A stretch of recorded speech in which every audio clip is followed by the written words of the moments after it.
And it looks like we are live. Give me just a couple of minutes here, guys, as I add in the Superfan group over on Facebook. We'll let this stream breathe for a few seconds. And looks like we're having some issues with Twitter, but we'll be all right without those guys. Mile high, hello, everybody in Broncos country. Welcome into another episode of the Dove Valley Deep Divers podcast. I'm your host, Lance Sanderson, and joining me as per usual is my good friend and colleague. He is Mile High Huddle senior NFL draft analyst, the one and only Erick Trickel. Now, Erick, obviously there is a lot of huge news. This is free agency special, guys. Free agency officially opens up here in about an hour. We're at 1:02 p.m. on the mountain side of things. So I believe it's 2 p.m. Eastern or 2 p.m. Mountain Time, 4 p.m. Eastern is when these deals that we're seeing getting released from, Adam Schefter, Ian Rappaport, all those guys, they're actually going to be able to finally get signed and become truly official. Now, Erick, obviously it's going to be a great show. We're going to have a lot of fun with everybody here today. How we doing and what's the latest news, man? Well, I mean, you talk about the signings become official, but I think what Broncos country cares the most about is the fact that Russell Wilson becoming a Bronco would be official. Yes. And I mean, Denver, they were at 2:03. They have a press conference coming up. They're going to have a special guest on there. And, oh, gee, I wonder who that can be. Going to be that introductory press conference with Russell Wilson that they're going to be having. We'll still be streaming for that. At the top of the hour, we will have to let go of everybody on Facebook, but we will still be streaming on YouTube, and you guys can find us there, and we'll give you guys another reminder when we get closer to that. And we're going to be talking about that press conference as it's happening. We're going to be checking checking Twitter, reading the tweets and everything. We're going to talk about that. We're going to talk about the signings as they become official. But this first hour is really going to just be focused on those agreements that are in place that the Broncos have with some guys. And they've been making some moves. They got some really key pieces that they needed that were direct targets to areas of need. Seeing other moves that are being made in the AFC West or in the AFC West that we still have, that need at right tackle, especially so. We're going to talk about some of the other moves that are happening in the AFC West as to why that right tackle is a position need. It's going to be a fun show. I'm excited to be here. Glad that we're doing this. It's going to be a fun time. Thank you all for joining us. And I know it's a little bit short notice, but busy days in the middle of the day too. Like, understand that, but thank you all for everybody who's here. Thank you all for joining. Yeah, I got some new names in here. We've got Ben Pettigrew over on YouTube, Arthur Eugene Spooner on Twitch. What's going on there? Desert Creature 999 JF is in the house as well. We've got Carl Bachman, Michael Lazzari, another new name for us. Chris Vanderford as well. Flazify, talking about one of the biggest pieces of news today, at least regarding the Denver Broncos in a negative way, is the Chandler Jones to the Las Vegas Raiders.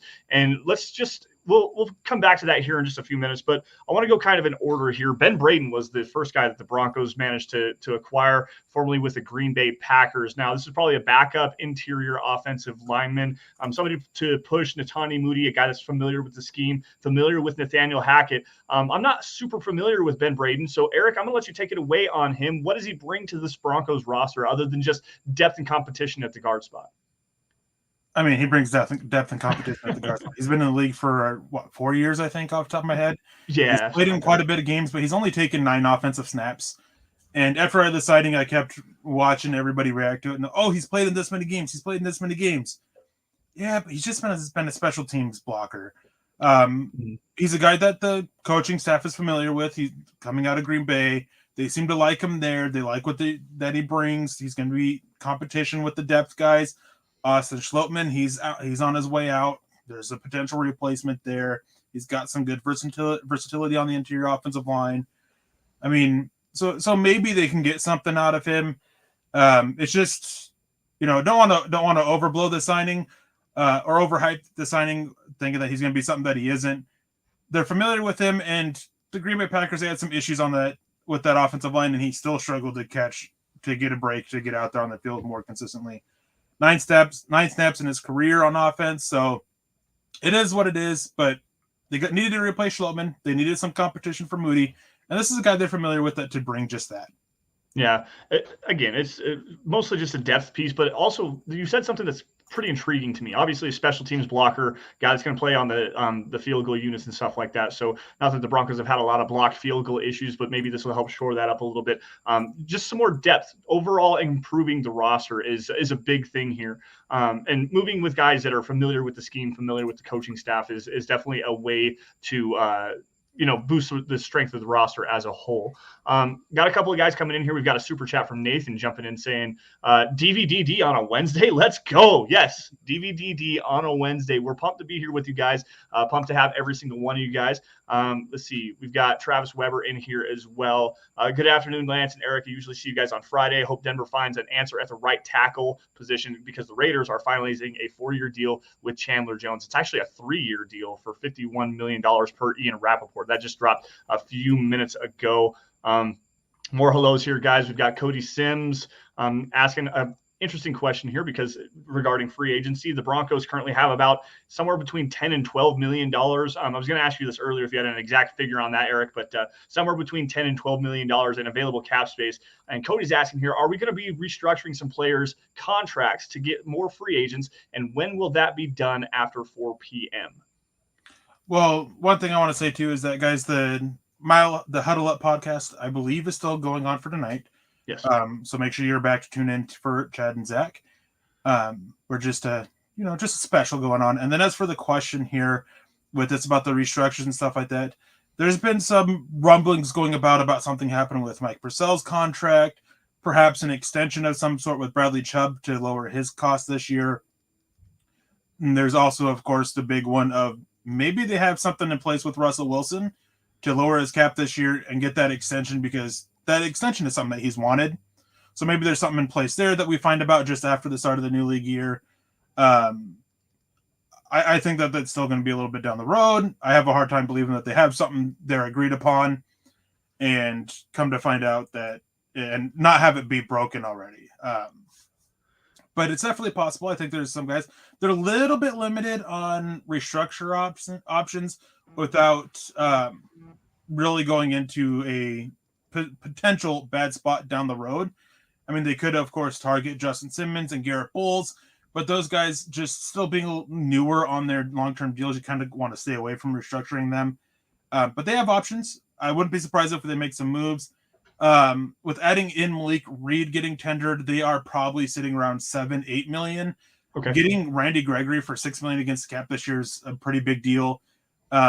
My assumption here is that DJ Jones' structure is probably paying him about $4-6 million against the cap this year, and Josie Jewell probably right there about that $4 million or so mark, maybe a little bit less, depending on, of course, all depending on how it's structured. Just took some time yesterday to look at how the Broncos have structured contracts over the last year and use that to kind of just make an assumption, because they seem to have a very stylistic way of doing it, and so I think it's an educated guess at best, but. The Denver still has cap to work with, and you can always work around the cap. There's a lot of different things. Obviously, the Russell Wilson extension, which I'm not necessarily going to completely disagree with you, but it wouldn't really surprise me to see, especially with the upcoming press conference, potentially with Russell Wilson as a special guest. There might be a potential announcement then that they have agreed to an extension, and maybe it just hasn't broken the news yet. George Paton is notoriously tight-lipped. Like, he doesn't let a lot of information out, and the circle that he does keep is relatively close. There were reports saying that it was like, 5 to 10 people? I'm going to give you a little bit of pushback on that. I don't think it's necessarily that they're tight-lipped. I think it's just they put so much out that it's hard to pinpoint exactly where the things are. Because there's been, with everything that's happened, there's been plenty of reports about it. It was pretty well reported that Denver would have interest in DJ Jones. It was reported that they were having interest in Randy Gregory. And Chandler Jones, there was interest there. Come to find out that was the case, and they turned their attention to Randy Gregory. Last year, I mean, there was reported interest in Patrick Surtain, but we still can figure out. So it's just that, not that they're not letting it out, that it's not leaking. It's just that there's so much leaking out that you just can't pinpoint exactly where it's at. Yeah. Jason Mayfield, north of the 49th parallel, dropping some love here on Super Chat with a super sticker. Nothing to say, just showing some love. And Jason, thank you for having us. Maybe we can get Scott on the backside of that to pull that sticker so we can see what it actually looks like. Raymond Glass over in Europe, throwing some money around as well, and another super sticker. Raymond, thank you for joining us. This is actually a really fun deal here, guys, because we were kind of hoping that this would happen. We'd get some new names and some new faces in here, maybe get some of the European audience in the live stream and stuff like that. So we're really excited to see this, and thank you guys very much for joining us. Now I want to go back to that Randy Gregory extension here. What was it, 5 years, $71 million or something like that? 5 years, $70 million. It's 5 years, $70 million, a $6 million cap hit this year, and a $16 million cap hit for next season as well. Very, very well done. It's a very flexible contract. And obviously next year, the salary cap is going to spike again from the sound of it with the new TV deal starting to come in. There's rumors flying around that the next year's salary cap could jump up as high as $250 million. So you're getting Randy Gregory at a $16 million cap hit next year. Especially with his pressure rate at what, 7, I think it was like 7% pressure rate or something like that on his pass rush snaps. Pretty high, very, very high quality pass rusher. Got to get better in the running game. But this is a guy that if you're getting that kind of production for $16 million a season, when the cap's going to jump up and you could be seeing some of these guys in free agency landing $25 or $26 million a season next year, that's a huge get for the Broncos. And thank you, Dave, for jumping in and showing us some love here, man. We appreciate you. Yeah, I mean, the big thing with the Randy Gregory contract is that it's 5 years, $70 million, but in reality, it's 2 years, $28 million, and then we'll see for the rest. Yep. They gave him a $10 million signing bonus. He's got a $4 million base salary this year. That's been reported on, I believe, Aaron Wilson of the Pro Football Network. I think it's one who released it out, and he's pretty good with giving out the contract numbers. So I mean, getting him for that for that cap hit this year, it's nice because it's not as much room to wiggle around. Next year, there's a little bit more versatility the Broncos have with their salary cap, with ways they can work around it. Quite a few guys that are at a point where they can't really be gotten rid of this year, but can be next year. So it's plenty of ways to go around. And as you talked about, I mean, with the new TV deal, I have seen upwards. Every report I've seen has been upwards of 230 million of it jumping to. Or let me see here. I'd have to pull it up again. Yeah, but the highest I have seen for it has been just north of 260 million. It's like 262. Yeah, like that's just a ridiculous amount of money. This new TV deal and the broadcast rights, getting some streaming services in to kind of help, get some more money in for these players and stuff like that for all of the NFL specifically. I mean, you're talking this could turn into it's already multi-billion-dollar industry, but you're talking like 10, 12, 14 billion dollars on a yearly revenue stream. Like there's going to be a lot of money exchanging hands, and that's all going to trickle down. Like, I mean, I keep seeing a lot of these deals. I can't remember exactly who it was. I mean, even DJ Jones. Let's just go into this for really, really fast. The Broncos signing DJ Jones to be their interior run stuffer in an area that they desperately needed. He goes out and he gets $10 million this season. Like that seems like an incredibly high amount of money. But maybe this is kind of looking forward to the future. We're going to pay a little bit now and then have a high value player on the back end of this deal next season, where that cap hit's going to be. I'm not sure. I haven't seen the actual the construct of that contract. So Eric, what is the cap hit for DJ Jones next year? Do you have that on hand? I don't actually have it. I haven't seen it. Okay. But my assumption here is that his contract breakdown is going to be very similar to what Ronald Darby and Shelby Harris got. Yeah. Okay. So the first 2 years. And those two deals are basically carbon copies of each other. I'd expect it to be pretty much the same. And it's worth noting here with DJ Jones that he actually took less to come to Denver. There were a couple teams that were reported to be offering more, and he took less. And then Miguel came in and says, "Sup, fellas? How do you compare Paton's first 2 years compared to Elway's?" Well, really, we're still in that year too. Haven't really finished it, so hard to say for that. But with where we're at now compared to where Elway was, I'd say we're in a pretty similar spot. Really, I mean, well, actually, I'd say probably actually better with it. Just curious to see how it continues going on. I mean, Elway, the first drafts, I mean, he had a couple big hits, but there were a lot of big misses too. Mm-hmm. Those first couple ones, I mean, Raheem Moore, Orlando Franklin was a solid player for them for a while, Yep. and then found some late finds. But George Paton seems to be a little bit more consistent, and he doesn't seem to be coming off as cheap or as stingy with the money as Elway did the first little bit. So definitely some nice things to see for the way the NFL game is kind of headed towards with how you build a roster as well. Very favorable towards analytics, which is big with the way the NFL's going.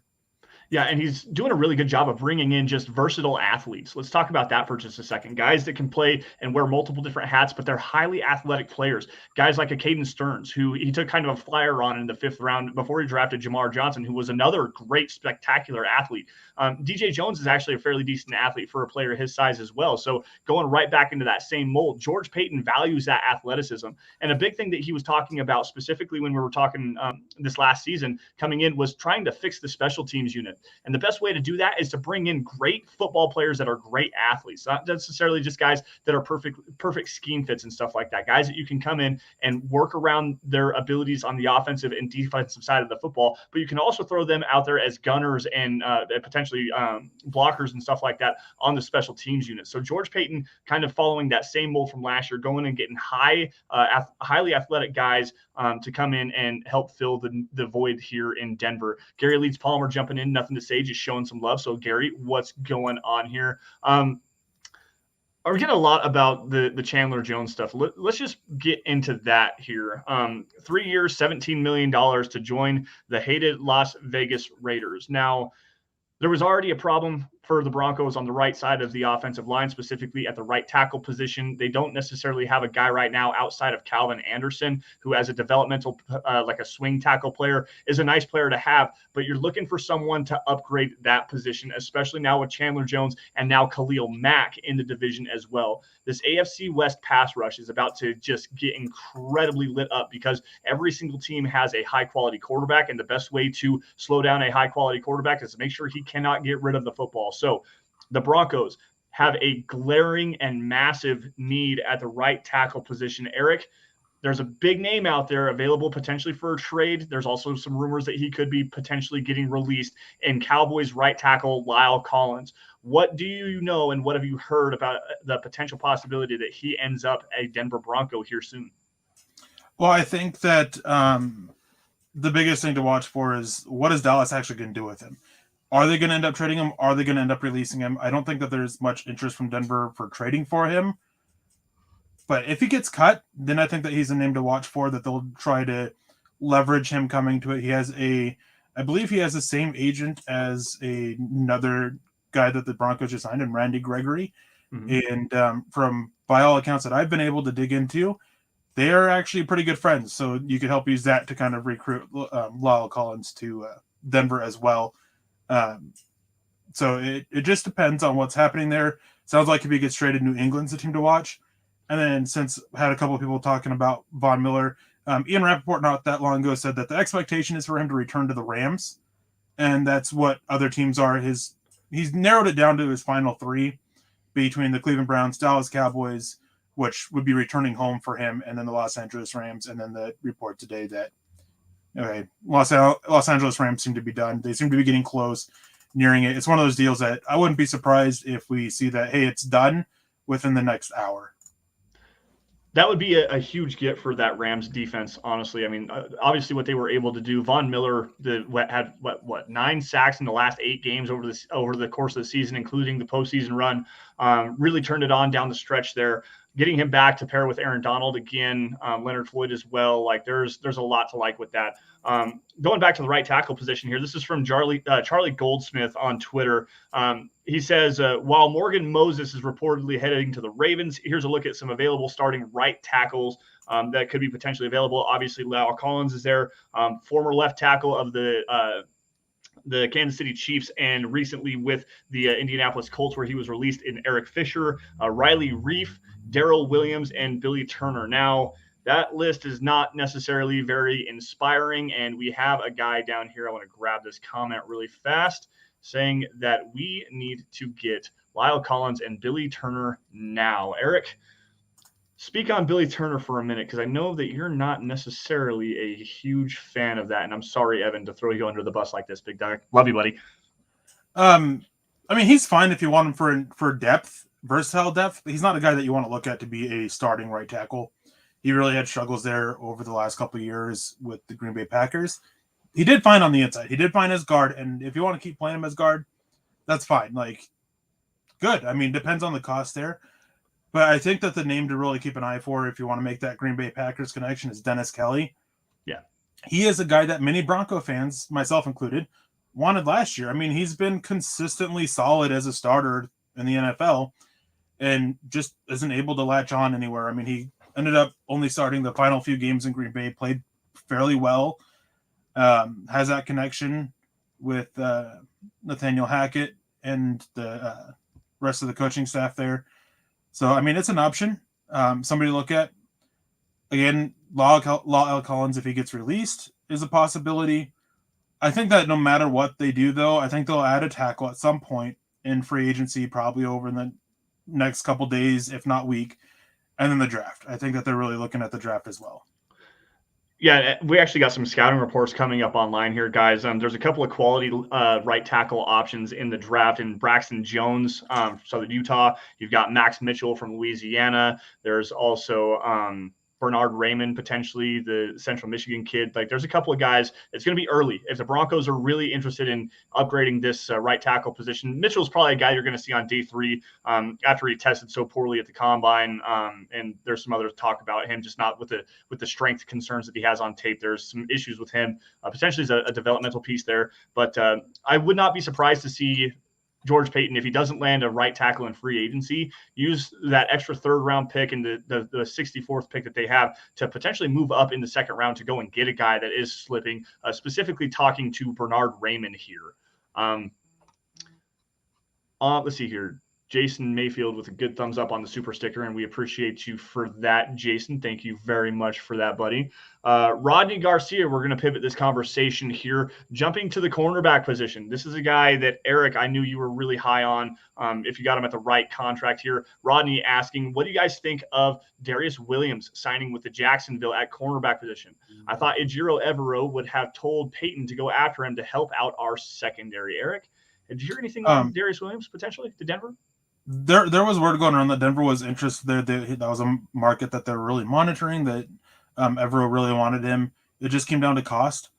And I'm not sure what Denver was willing to go. I'm not sure if they were out for some other reason exactly, but just some comments there seemed that it was not going to happen, but that it was a possibility. For what he got from Jacksonville, I'm kind of glad that Denver stayed away. There's a little bit of risk there.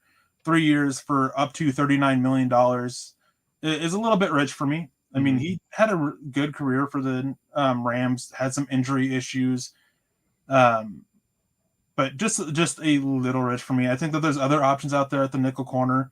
A couple guys that I know that are going to be a little tough to swallow. Isaiah Oliver, who I was talking with Nick about him this morning and talked to Scott before we went live. And he seemed to find his place as the slot corner, and looking at his stats and everything, working out of the slot, he was really good there. Solid athlete, played for the Colorado Buffaloes. I mean, that's a name that's been linked to Denver. Another one is Dante Jackson, who weirdly had this roller coaster career of good year, bad year, good year, bad year. Depending on the cost there, I'll take the shot there. I think he'll be better suited inside. He played very well in zone coverages. He played well in the slot as well. Very limited in the slot, though. I believe his total snap count working in the nickel was 30 total. So very limited.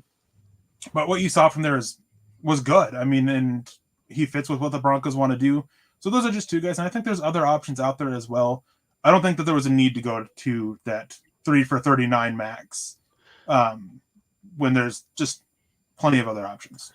And speaking of a player that actually took less to go to Jacksonville here, Darius Williams had other higher offers, according to Ian Rappaport, where he wanted to just go home. He's from the Jacksonville area, grew up a Jacksonville Jaguars fan, wanted to play for the organization, got a fair deal. It's actually a pretty decent deal for Darius Williams, quite honestly, because it's 3 years, $30 million with escalators up to 39. So $10 million a season for a guy of his caliber. That's actually a little bit of an overpay, in my opinion. I figured he'd get like $7 or $8 million. And if Denver was able to get him for that number, that would have been something something I was really interested in. But congratulations to Darius Williams on getting the bag and doing what he wanted to do, choosing his own path and not necessarily taking the most money in doing so.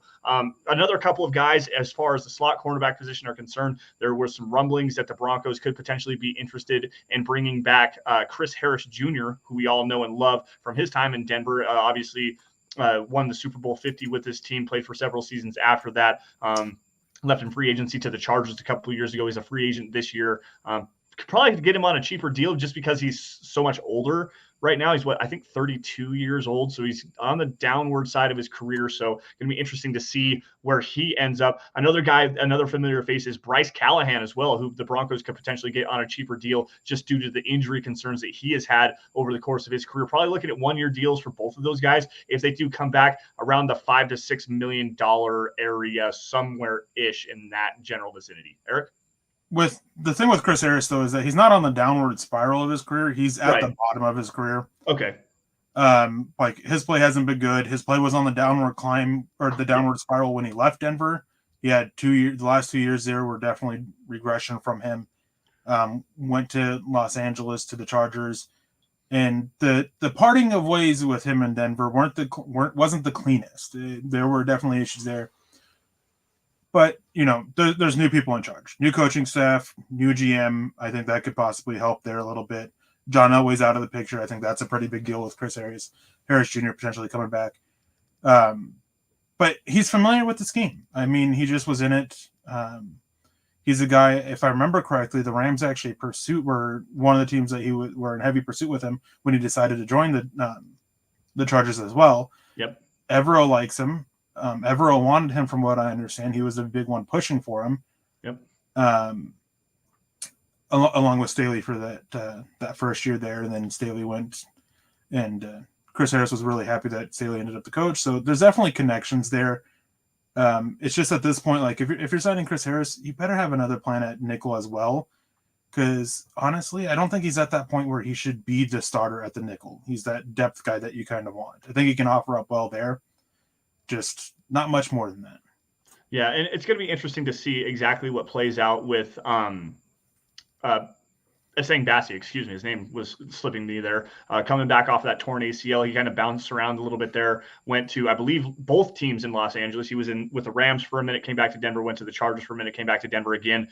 Is back on the roster right now. So as far as a slot cornerback is concerned, played some valuable snaps for the Broncos a couple of seasons ago. So it'll be interesting to see how he kind of progresses in his development. Cody Sims jumping in here with a cornerback question: is Stefan Gilmore worth getting?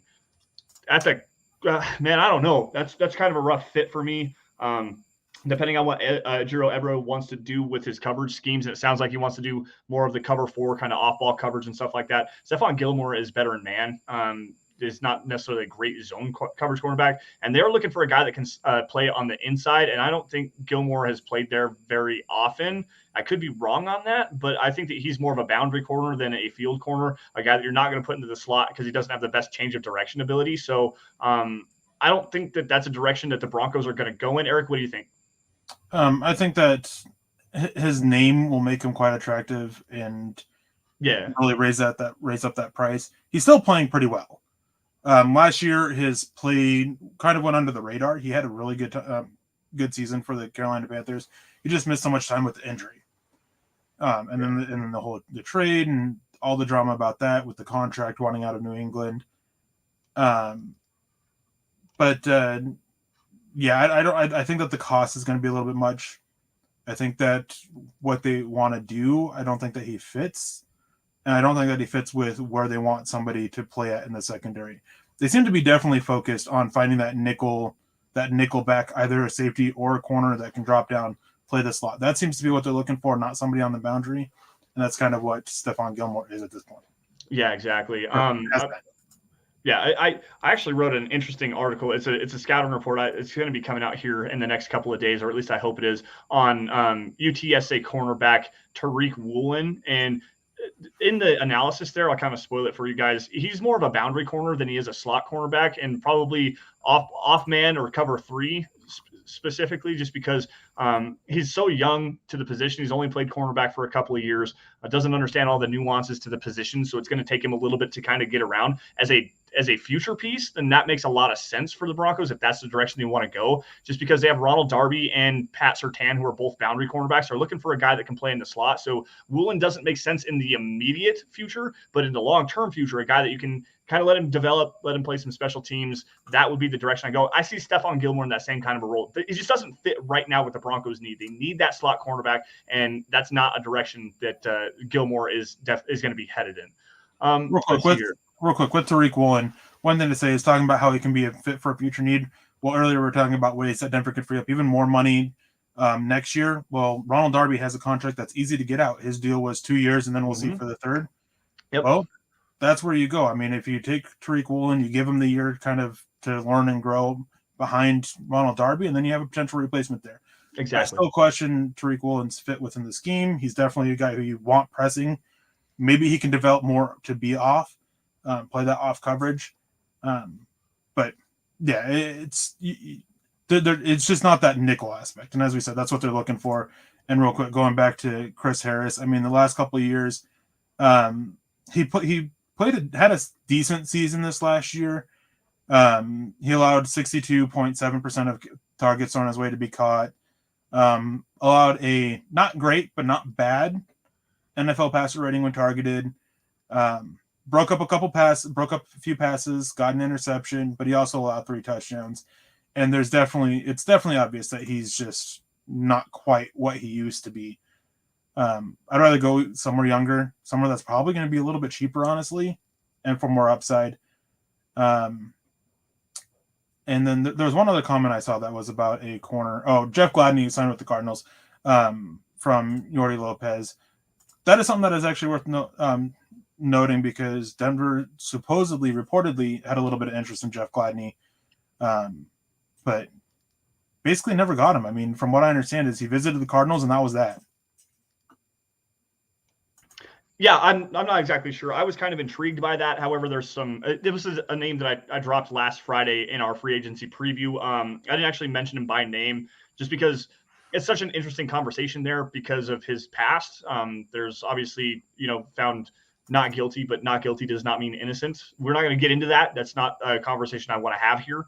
But that did give me pause. The player himself, as far as fitting in the nickel, as far as doing what the Broncos want to do defensively, I thought it was a great fit, and it would have been something that I would have been soured on due to the history in the past. But at the same time, we don't have to talk about that anymore because it's not on the table. He did sign a deal with the Cardinals just a little bit ago, actually. I think it was Ian Rappaport broke that story.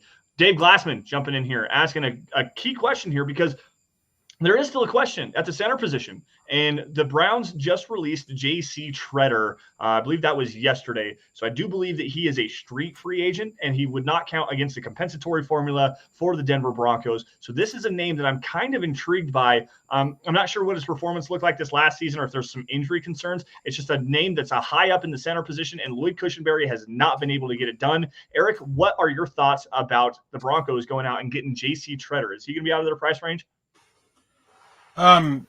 Yeah, I think ultimately he'll be out of the price range. He's a good fit at the center position. He fits with what the Broncos want to do. Yep. He's that athlete. He's that leader. He's the player president of the NFLPA, right? Yep. He just got reelected for that. He's a good leader in the locker room. He helps the young guys. He's been good consistently, like every single year. Just puts up just good performances consistently. And I think because of that, he's just going to be really high. He's going to be coveted because he won't count in the compensatory pick formula. And quite frankly, I think that Denver's fine with their options at the center position. I think they're fine if they end up keeping Lloyd Cushenberry and he ends up starting. I think they're fine turning to Quinn Miners or Graham Glasgow to be the center as well. I think they're perfectly fine. I think that if an option fell into their laps that would be rather cheap, that would be a clear upgrade, I think they'll look that way. But I don't think that they're going to force it, and I don't think they're going to go expensive there. Yeah. I given the cap situation, and yeah, the cap, there's a lot of funny money to it. There's always ways to work around that. We just got done breaking down some potential restructures and stuff like that. it's going to be hard to get Treader under with what the Broncos currently do have, getting these players to agree to restructures, pay cuts, whatever it's going to take to be able to get him.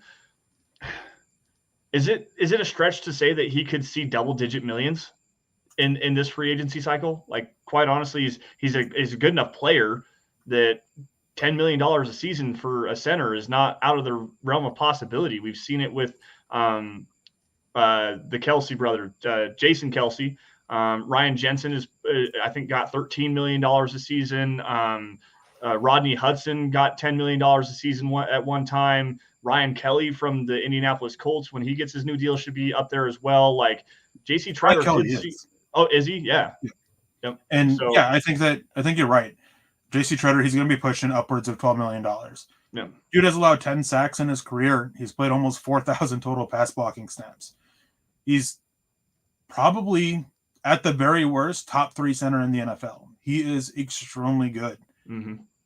Yes, he is. But again, it's just that price. I don't think that Denver wants to go out, and I don't think they want to spend $13+ million for a center. As much of a leader as he is, I personally don't see that. He's good at what he is. He's great, and some teams are going to be extremely happy they went and got him. Yeah, he's just turned 31 years old in February. He still has plenty of time left. Like, it's one of those guys that you want. It's just for Denver, it's not in the cards. It makes you wonder what the problem was with J.C. Treader, why the Browns released him. I don't know. They wanted to go younger. They wanted to go towards Nick Harris, the center they drafted out of Washington. Younger and cheaper. Makes sense. It's the cap savings. I was going to say it's probably just a cap savings deal there, a cap casualty, which is unfortunate for J.C. Treader, but he's going to end up in a fairly decent situation with the very, very heavy wallet. The big thing with the Browns is they're pursuing Deshaun Watson. Yes, they are. They got to be able to fit that in there. That plays a factor into it. If they don't get that, it sounds like Baker Mayfield's on his way out. And if they do that, then there's others quarterbacks that they could be looking at that might be a little bit on the costly side. And from, I have to pull it up real quick, but they're not in the best of spots cap wise. And so they just needed a little bit extra room. And that's all it was. Like, it wasn't anything with his play. Yeah. So, speaking of Deshaun Watson, I want to go into this just a little bit. It sounds like the Houston Texans have actually received offers from 4 teams, I believe: San Francisco, Atlanta, Cleveland, and who was the other one? New Orleans. New Orleans and Carolina. So 5 teams. They've received 4 offers that they have accepted. San Francisco. Not San Francisco. Okay. So, anyways, they received 4 offers from teams that they have accepted. They're just waiting on Deshaun Watson to continue his tour.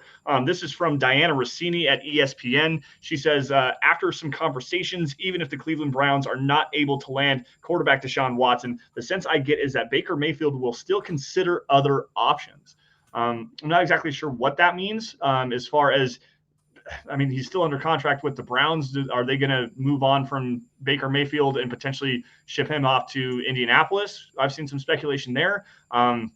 Seattle is in need of a quarterback. Are they, potentially flipping for Jimmy Garoppolo? That's a potential option there for Cleveland. So the Deshaun Watson saga is not only just about Deshaun Watson. There are multiple different quarterback angles to take out of this conversation. So it's going to be interesting to see how this all plays out. And Scott, I want to see just your reaction behind the scenes here. What would you do if Deshaun Watson was traded to the Atlanta Falcons? How would you react to that?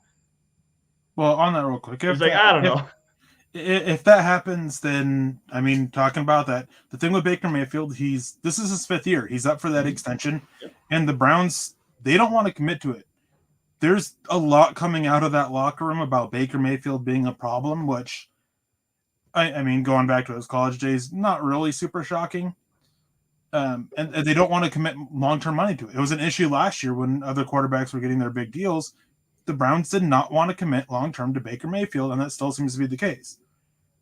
Now, if Jimmy Garoppolo, he's a name to watch there if they don't land Deshaun Watson. Matt Ryan as well. There's a lot, if the Falcons land Deshaun Watson, that the Browns will just turn and be looking at Matt Ryan in his place. Yeah.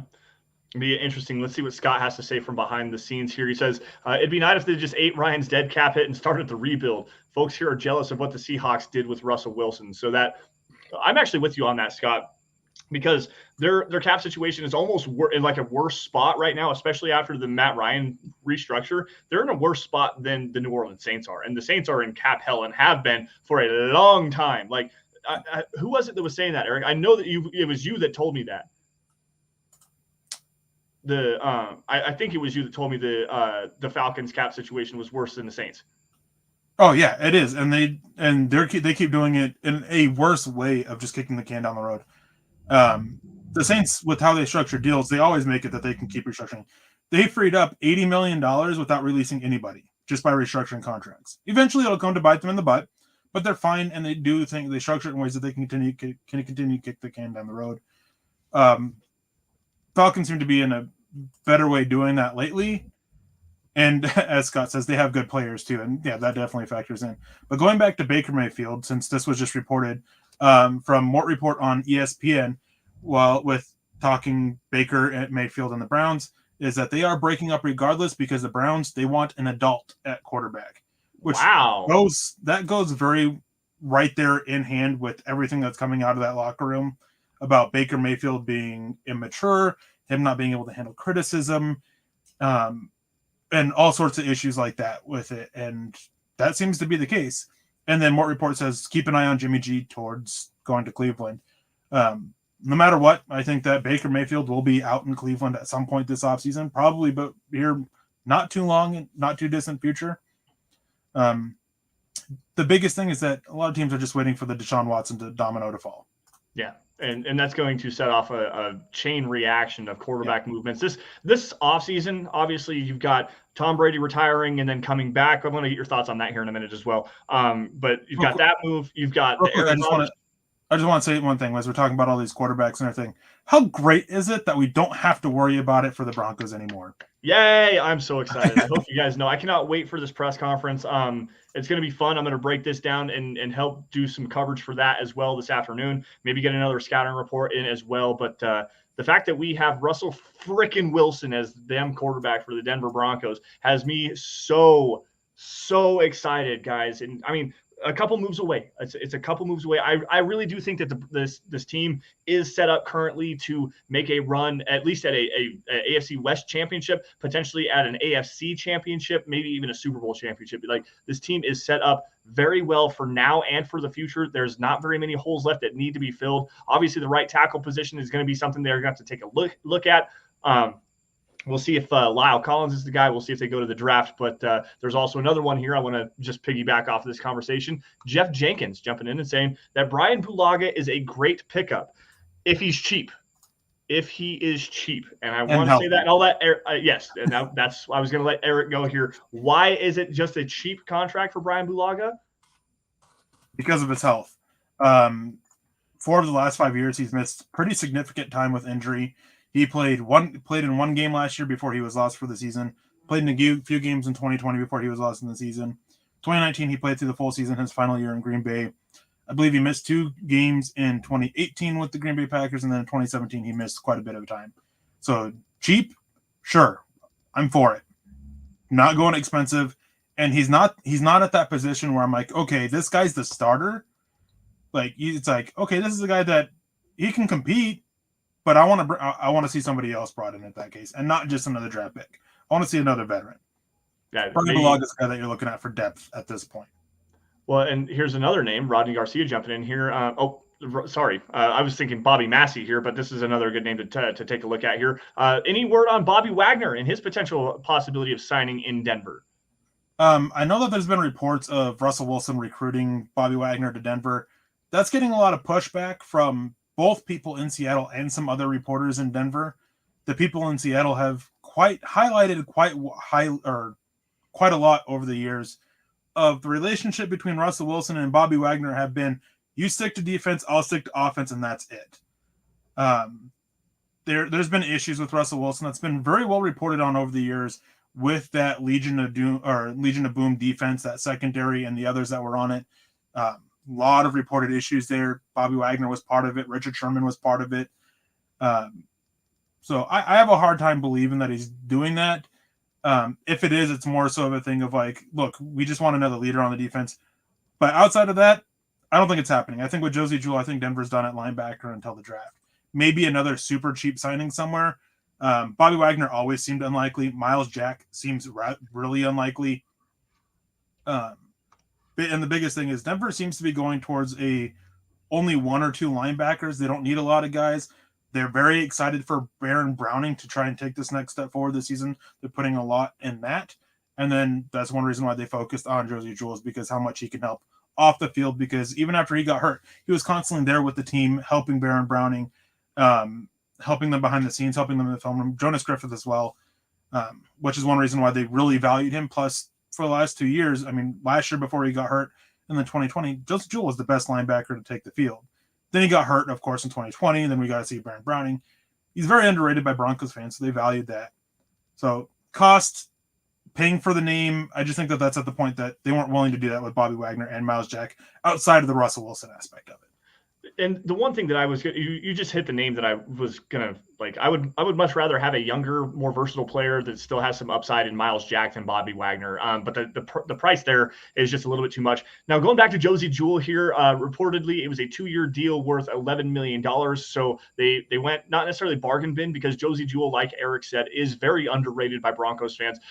Is a lot better in coverage than people want to give him credit for, just because he doesn't have the requisite athleticism to turn and run with a Darren Waller or a Travis Kelce. Doesn't mean that he doesn't put himself in high quality positions just because of his awareness, his football IQ, and understanding the assignment that he has in front of him. Like, Josie Jewell is a great player to have on this team. He may not be the guy that you're going to see out there on an every down basis. We're going to see a lot more of the 4-2-5, maybe a 4-1-6, a nickel and dime base package defense. Is not going to be the true 3-4 defense that you hear about all the time. Like, when they do go into a base package, they are probably going to be a 3-4, but it is going to be 4 down linemen, 1 or 2 linebackers, and 5 or 6 defensive backs, just depending on the down and distance.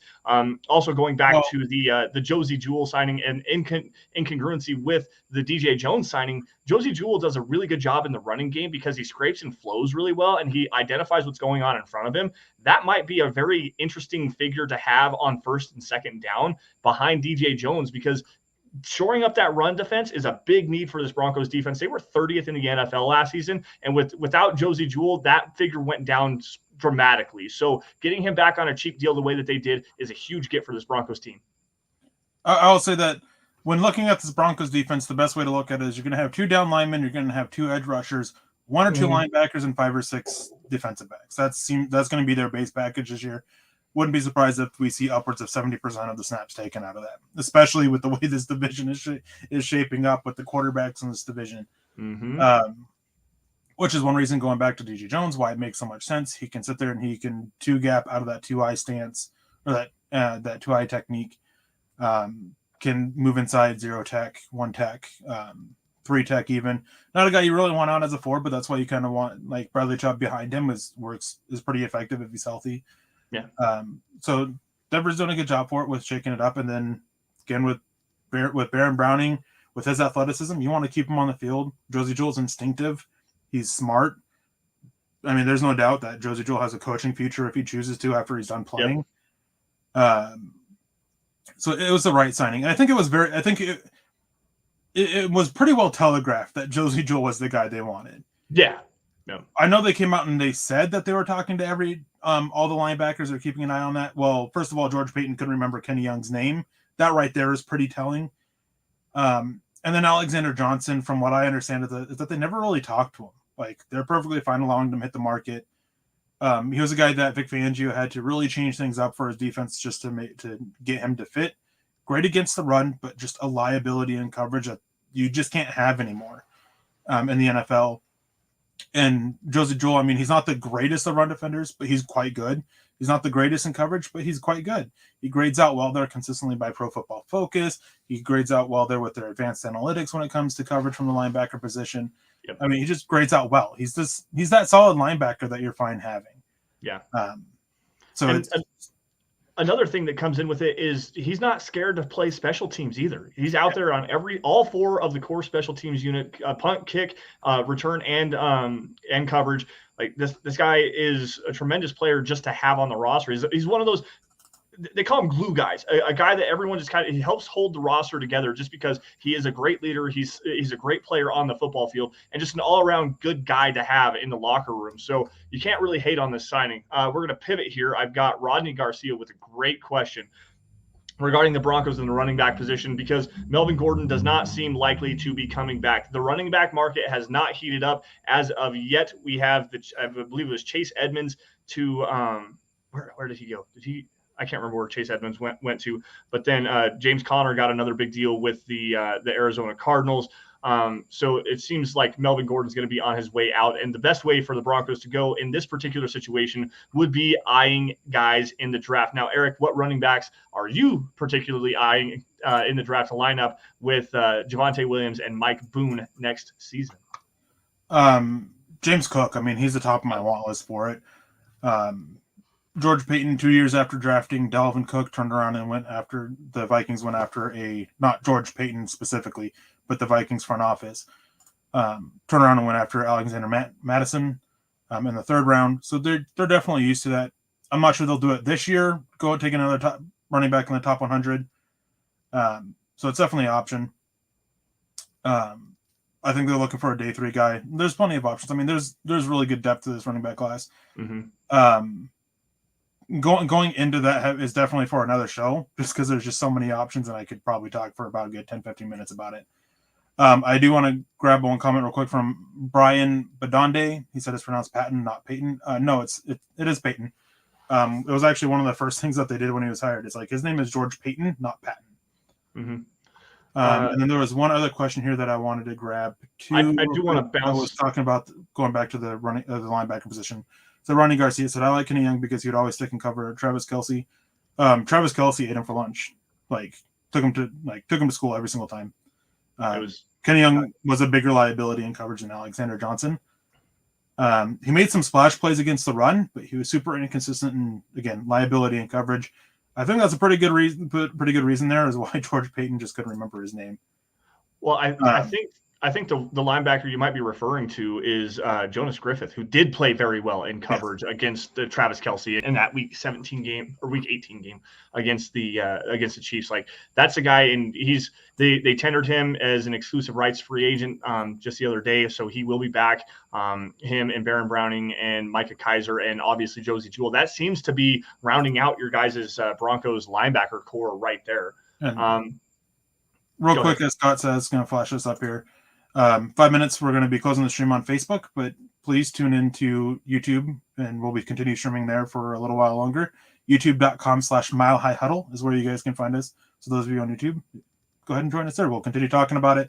And here in about 10 minutes is the press conference to presumably introduce Russell Wilson. Since the Broncos can't actually confirm that that's what that's for yet due to stupid rules. We're going to be covering that live. We're going to be catching up on quotes and everything like that from it and talking about that. But that'll be on youtube.com/Mile High Huddle. Yeah, I find it hilarious that they're not actually allowed to say something like that. But you look at what happened yesterday. It's a tradition that Russell Wilson and his wife Sierra have where they go to the local children's hospital. And they were in the Colorado Children's Hospital, decked out from head to toe in Denver Broncos gear. So bonus points. His wife was wearing that old school Broncos. Yes, she was. Bonus points there. Yes, she was. Oh, and I watched the video of that. The biggest spoiler of that, because we already knew that this was going on, was Sierra is releasing a new album this year, by the way. Just so everyone is aware, if you want to get your new Sierra album, I'm not sure when, but she did say she told a little girl that she does have new music to keep her dancing for as long as she wants to coming for her this year. So mark your guys' calendars when that comes out so that way we can help support Russell Wilson and Sierra in another way other than just ticket sales and jerseys and stuff like that, which, by the way, I'm getting a Russell Wilson jersey. That will be the next purchase that I make regarding the Denver Broncos. Speaking of, Roy Osborne jumping in here on Facebook saying, Lance or Eric, up to this point, how would you grade free agency and the signings for the Broncos minus Russell Wilson? I'd give it probably a B. as great of a signing as I think DJ Jones is, for a targeted need, Denver desperately needed to improve their run defense. Mm-hmm. I'm glad he took less. Still a little expensive for just a guy who doesn't offer up much as a pass rusher. Granted, he can get them. It's just not common. Randy Gregory, there's some injury stuff there that is a little bit concerning. I know a lot of people focus in on the suspension and stuff like that, but with different things for it, I'm not as concerned about that. But I'm put a little bit at ease with how the contract basically being structured as a 2-year, $28 million deal. Excited for Josie Jewell back, and excited for the best signing of all, in my opinion, that we haven't talked about. Eric Tomlinson. I have a thread up about why I'm super excited for that, and a lot of it happens to be is that he's one of those guys that I view as one of my first really finds, I guess.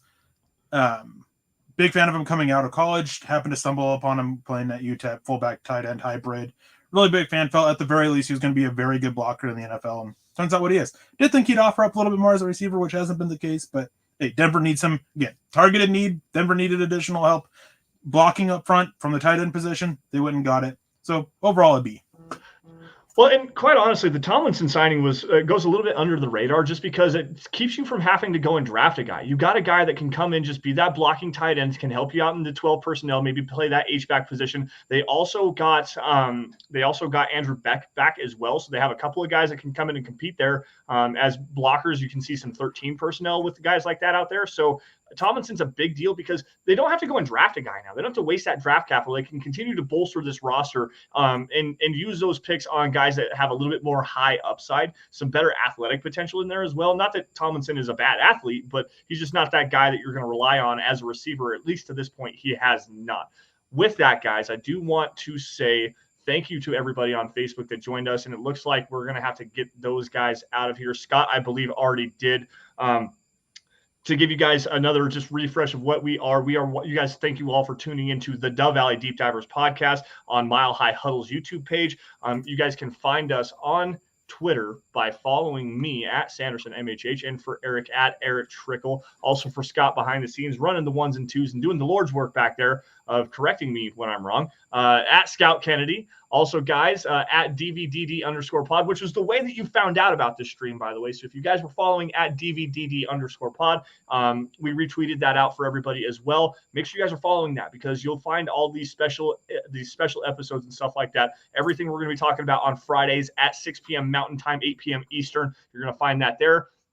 Also, guys, on Twitter, at Mile High Huddle. Make sure you guys are following that account because that's another account where you get breaking news and analysis regarding your Denver Broncos. And again, thank you all to everybody who is joining us. We have 400 sets of eyes.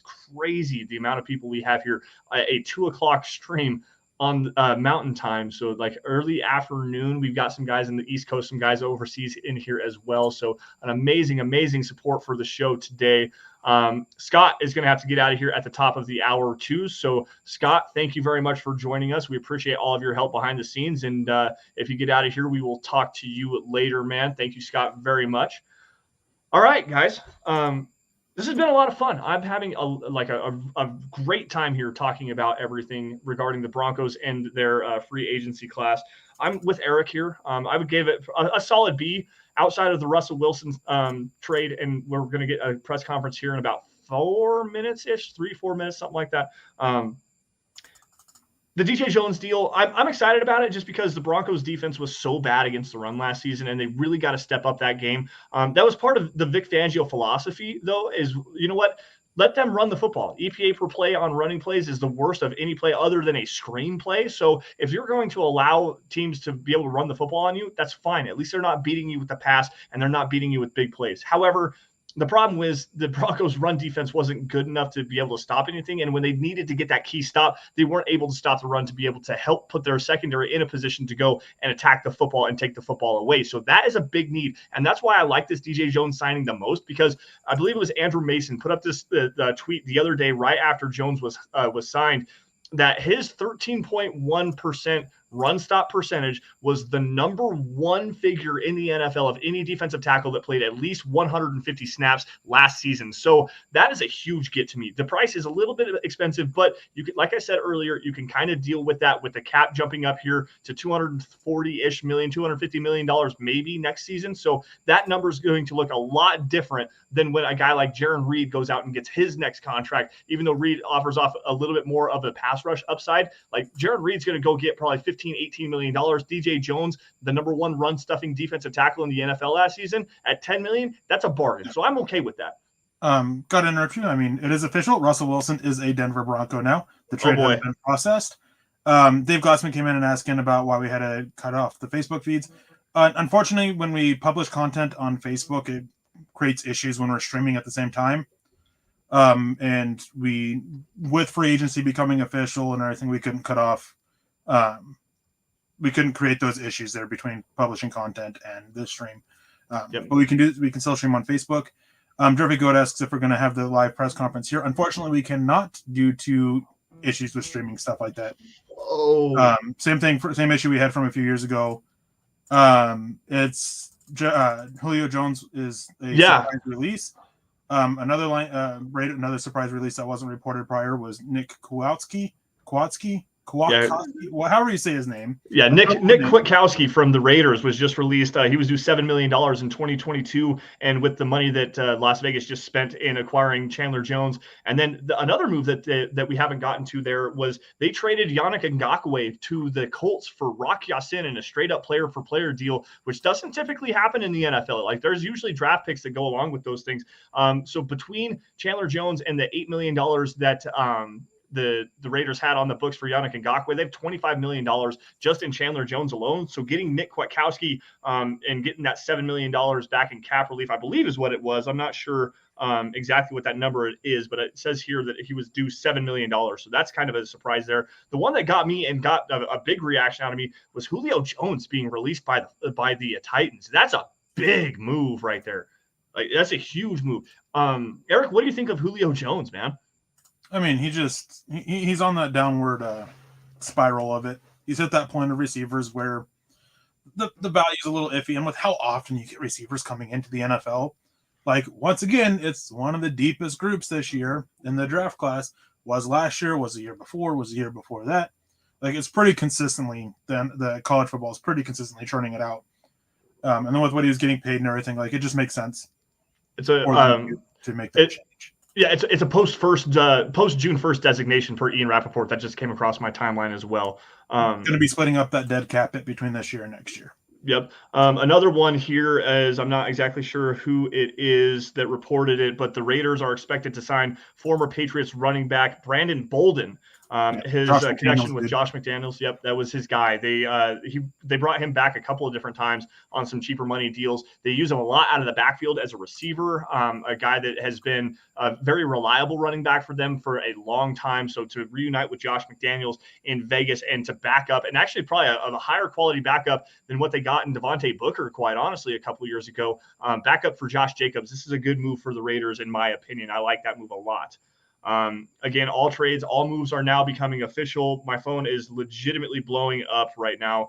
Obviously, the big news of this cycle as of right now, anyways, regarding the Denver Broncos, is the Russell Wilson trade is officially official. And that press conference should be kicking off here any minute now. We will be bringing you any updates that we can get. But in the meantime, I'm going to go to the comment stream here. Tommy Simmers jumping in here saying, didn't we go straight up with the Redskins for a Clinton Portis and Champ Bailey trade? There was a second round swap in that. I'm talking like just straight up player for player. Like, there was no draft picks or any other compensation. It was Yannick Ngakoue for Rock Ya-Sin, period, end of story. That, like, there was no draft picks at all exchanged in that trade. So kind of an interesting deal there. Benji Clay jumping in here with a question for Eric. Do you think that the Chargers overpaid J.C. Jackson? I don't think they overpaid him. I'm rather interested to see how well he works for them. Great corner. Corner play can be quite volatile, so I'm curious to see how it is. It can largely be scheme dependent, so a lot of things I'm curious about. I don't think it was an overpay, but I think it's one of those deals that you can look on, like, at the time it looked good, but in hindsight, not so great. And the press conference is underway. George Paton, we are thrilled to welcome quarterback Russell Wilson. Again, super excited. We're going to keep talking about it as it goes on, and what they have to say and everything. And I mean, it's a great day. Like, and Russell looks sharp. What kind of comes to mind if anybody's seen Draft Day? The owner of the Browns in that movie. We had a great day at the end. That's kind of what this makes me think of. Yep. Russell Wilson looks sharp. Sierra rocking all orange today. I'm just watching some updates from James Palmer on his Twitter machine. It's a great day to be a Broncos fan, guys. This is an amazing move. The Broncos are finally back to relevancy. They've wandered through the quarterback desert. And as Brandon Stokely and Zach By were saying on the Stokely and Zach show last week, it was after the trade was consummated. They said, when you wander the quarterback desert for as long as you possibly have, you're just looking for a drink of water. And when they hit the oasis that is Russell Wilson, they didn't just get like tap water. They got a bottle of Fiji or whatever your favorite water is. Like, they got the expensive kind and they got the good kind. And finally, this team, man, we can finally move on from the mistake that was Paxton Lynch. I don't want to say necessarily a mistake that was Drew Lock, but we'll go there if we have to. The Joe Flacco's of the world, Paxton Lynch's, Trevor Simeon's, Case Keenum's, like all of the guys that have come and cycled through 11 different starting quarterbacks for the Denver Broncos. And we finally have a guy with at least 2 years and more than likely 8 years in a Denver Broncos uniform. I cannot be so pumped. I cannot be so pumped. Like, this, it's just an amazing feeling to like. This was one of those things where it was like the Peyton Manning trade. I remember exactly where I was and what I did when the Broncos traded for Peyton Manning. I remember exactly where I was and what I did. I'm going to for the rest of my life when I found out the Broncos traded for Russell Wilson. And happy days, boys. Happy freaking days. Yeah, a couple updates on some comments here. George Paton, that they were in discussion with Seattle for months, and that as soon as they knew that Russell Wilson was available, that he was their number one guy. Makes sense. Despite all the conversation being around Aaron Rodgers, things for a while have hinted that Russell Wilson was a target for a while as long as he was available. Aaron Rodgers was just kind of that guy on that side. Younger, they felt that they could get him for, I believe, from what I've heard, is they believe that they can get him for a little bit cheaper anyways. And George Paton says, we're going to do whatever it took to get Russ, and it makes sense. As you're talking about that constant churning at the quarterback position, you're not going to be successful with it. 11 quarterbacks in 6 seasons, you're not going to compete. And now Denver still has holes on the roster, but having a franchise quarterback can do a lot to cover that up. Yeah. Let's see here. Trying to find some comments here and see if we can get some more conversation going. Tommy Simmer says, it's so awesome that Sierra is the first lady of Broncos country. Yeah, it is. So here's one from Scott before he bounced out of here. According to Jay Glazer, teams involved in the Deshaun Watson trade talks believe that an answer is coming perhaps as early as today/tonight. So that could be another bombshell dropped at the opening of the NFL season. And there was a question earlier. Albright, on that note, Ben Albright's been teasing about a team on a coast being a mystery team for it, implying that the New York Giants top 7 picks definitely could be interesting there. Brian Dabble will be interesting to see how much they can get into it. I think that the favorites, from everything I've heard, still seems to be the New Orleans Saints, though. Yeah. We'll see. Hopefully soon. The Saints and the the Panthers are the two teams that I'm really keeping an eye on. The Panthers have the number 6 overall pick, so that's going to be an enticing piece. If the Texans are sold on a quarterback, maybe a Malik Willis, maybe a Kenny Pickett, maybe a Matt Corral, potentially one of those 3 guys would be the names to watch out for within the top 10, maybe even 2 of those 3 names to watch out for in the top 10 there. So that would be an interesting one for me. The Giants, though, that's an interesting one. I hadn't heard anything related to the Giants yet, so that's fun. That's a fun piece of information, and it makes a lot of sense. Number 5, number 7 overall. The Texans would then have 3, 5, and 7 in the first round. to get with the Deshaun Watson trade, and that would go a long way in this rebuild. They've got a lot of cap room. They can manipulate those rookie contracts underneath their salary cap. They need an edge rusher. They need help everywhere, to be honest. They need an edge rusher, 2 offensive tackles potentially, because they might be moving on. Well, no, that's not true. Never mind. They just reworked Laramie Tunsil's contract, so another tackle would be a good one. An edge rusher for sure, helping the secondary. So maybe a Sauce Gardner, maybe a Kyle Hamilton would be available for them. That makes the most sense to me to give Brian Dable a quarterback like Deshaun Watson, a guy that can run the football as well, with what he did with Josh Allen. I'm intrigued by that. I'm very intrigued by that. Going back to this, Chris asked if the press conference audio is distorted for anyone else. There's definitely issues with the press conference audio there. And I understand Chat's died a little bit. Understandable introduction press conference for Russell Wilson. Fonzie came up with the $5 donation, says Russell Wilson is officially the quarterback of the Denver Broncos. Russ's press conference is happening now. It is, and I think it's funny. This comment just actually made me chuckle a little bit. Nathaniel Hackett on it says, I was really excited to meet his wife, probably more excited, not going to lie. Of course, with the history of Nathaniel Hackett with the breakdancing background or the dancing background or everything, it makes sense. Of course, I think there's a little bit of a, for lack of a better way to put it, a little bit of coach speak. I think that, Russell Wilson, first time head coach, and he's got a franchise quarterback. I mean, what's not to like about that? But yeah, I mean, watching this press conference, there is a lot of energy from it. And we said this when Nathaniel Hackett was brought in, and George Paton has highlighted it multiple times.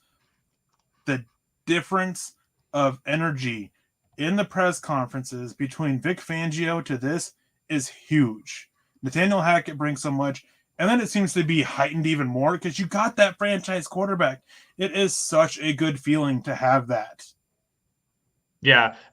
I've got an article coming here in the next couple of days. I wanted to wait until after the press conference, after everything was all finalized. The 5 really biggest winners, the guys that Russell Wilson helps out the most here in Denver, and the one that is actually going to be on that list for sure is one Nathaniel Hackett, because quite honestly, you're a first-time head coach, and there's a lot of expectations in this city. And if you didn't get a quarterback of Russell Wilson's caliber, or even Aaron Rodgers, or maybe even if the Broncos wanted to trade for Jimmy Garoppolo, like if you didn't have that quarterback option, you were stuck with Drew Lock, potentially Teddy Bridgewater coming back as well.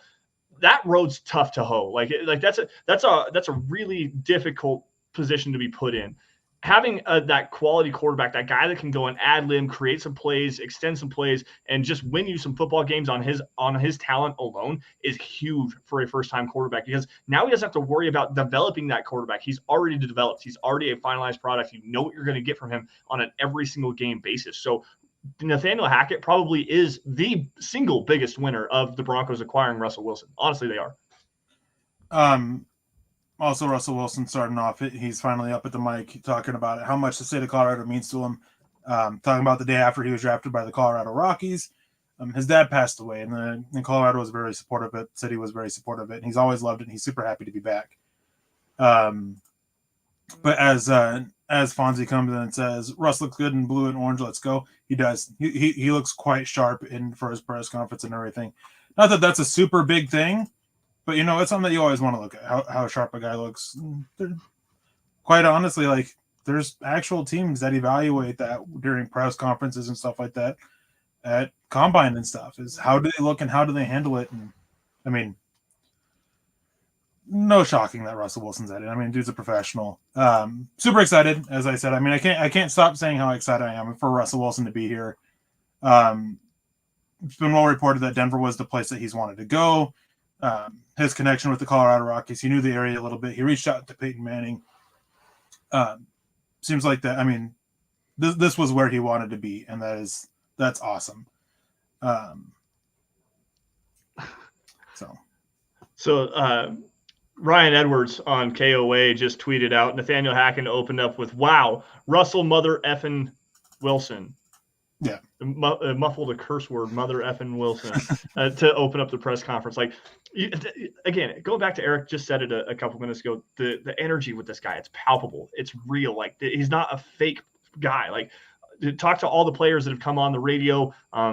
And they've done press conferences that have been around him that have got a chance to meet him. Like, he's just a genuinely good guy, generally fun guy to be around. And now you get a guy that's a fun guy to be around, a guy that's out there acting a clown, acting a fool a lot of times, and Russell Wilson to pair with that personality. It's amazing. And Eric, I got to give you some props here, man. I'm trying to listen to this press conference as we're doing this together, and I'm struggling. I'm first off, I'm so excited. I'm also trying to pay attention to what you say, so I'm not saying the same things that you're saying, but still at the same time, got to give you some props for being able to listen to what's being said here and then translate it back to our audience. We got 200 pairs of eyes in here now. Dropped off significantly after we lost Facebook, but we still thank every single one of you guys for being here today. Yeah, we appreciate you guys' support. And Lance and I, we've been pushing for a second show now, and this is kind of a little bit of a test run for us, I guess you could say.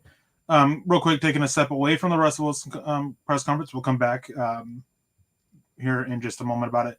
Sleepy came in and said, I heard the Colts wanted Watson, like that was going to happen. Bronco fan and I said that was true. Texans were like, nope. I mean, one of my life philosophies is it never hurts to ask. What the worst that can be said is no. And that's one of that situations like, hey, why not ask? Maybe they would be interested for some stupid reason. They got told no, and the Colts are like, okay, we'll just look elsewhere. The Jimmy G's a name to watch, Baker Mayfield, even maybe Jameis Winston, depending on what happens there. So definitely have their options open. I think this quarterback market, once Deshaun Watson goes, once that chip falls, the rest of the dominoes are going to fall. And I think we're going to see that happen with some remaining big-time players as well. Terran Armstead has flat out said, I'm waiting to see what happens with Watson. Like, he's flat out said that. He's waiting on that. I think if the Saints get him, he's coming back to the Saints. So we'll see like that. So big thing waiting there.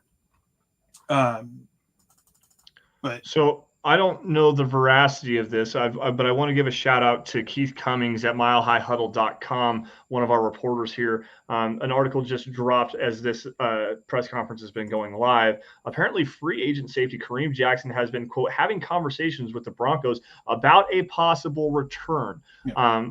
Obviously, I'm really high on Caden Stearns. I was high on him in the draft process this last season, as I was with Jamar Johnson. But that second safety position is definitely a position to watch for this Broncos team as a sneaky need, because Caden Stearns, while he played very well this last season, is a potential name. Like, you just don't know if you can trust that. He didn't play in a full-time role. Going to ask him to move into a full-time role. Maybe it would be behoove the Broncos a little bit to come and get a guy like K-Jack, and Ilray Tito agrees here. K-Jack would be awesome to have back, and Gary Griffin says that K-Jack is a hammer, which is, both of those things are absolutely true. I like Kareem Jackson. I think that he brings a high-quality leadership. Justin Simmons really slammed the table to bring K-Jack back this last season, because losing him in free agency would have been a big loss to the defense, especially from a leadership standpoint. So to get a guy like that back, maybe have him play that backup role, see what happens with Caden Stearns in the front, but then you have a guy that you can know and rely on as a quality player, even though he's a little bit older, in Kareem Jackson. That's a move that I'm kind of interested in. Eric, what do you think? Yeah, I mean, I don't know if you read it, but I had my free agent primal. I think we talked about it last week. Top 5 guys. Kareem Jackson was on it. He was on it for a reason. Same reason that Bryce Callahan's on there. There were guys that they were looking at bringing back for a potential return. A lot of it's going to depend on cost. Doesn't mean they aren't looking elsewhere. They need safety help, and the safety market was either expensive or not much different from the level you're getting from Kareem Jackson. So why not just go ahead and get the guy that Justin Simmons has a bond with, a guy that Caden Stearns has a bond with, a guy that's kind of been the glue a little bit in the secondary. I think that part of the issue here, the holdup with this, is I think Kareem Jackson still thinks he's a starter, and I think Denver's kind of looking at it for the third safety role more so. So something to keep an eye on there.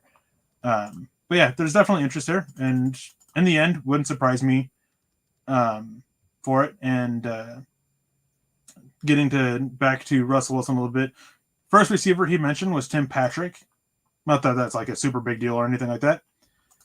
But he's talking about this offense.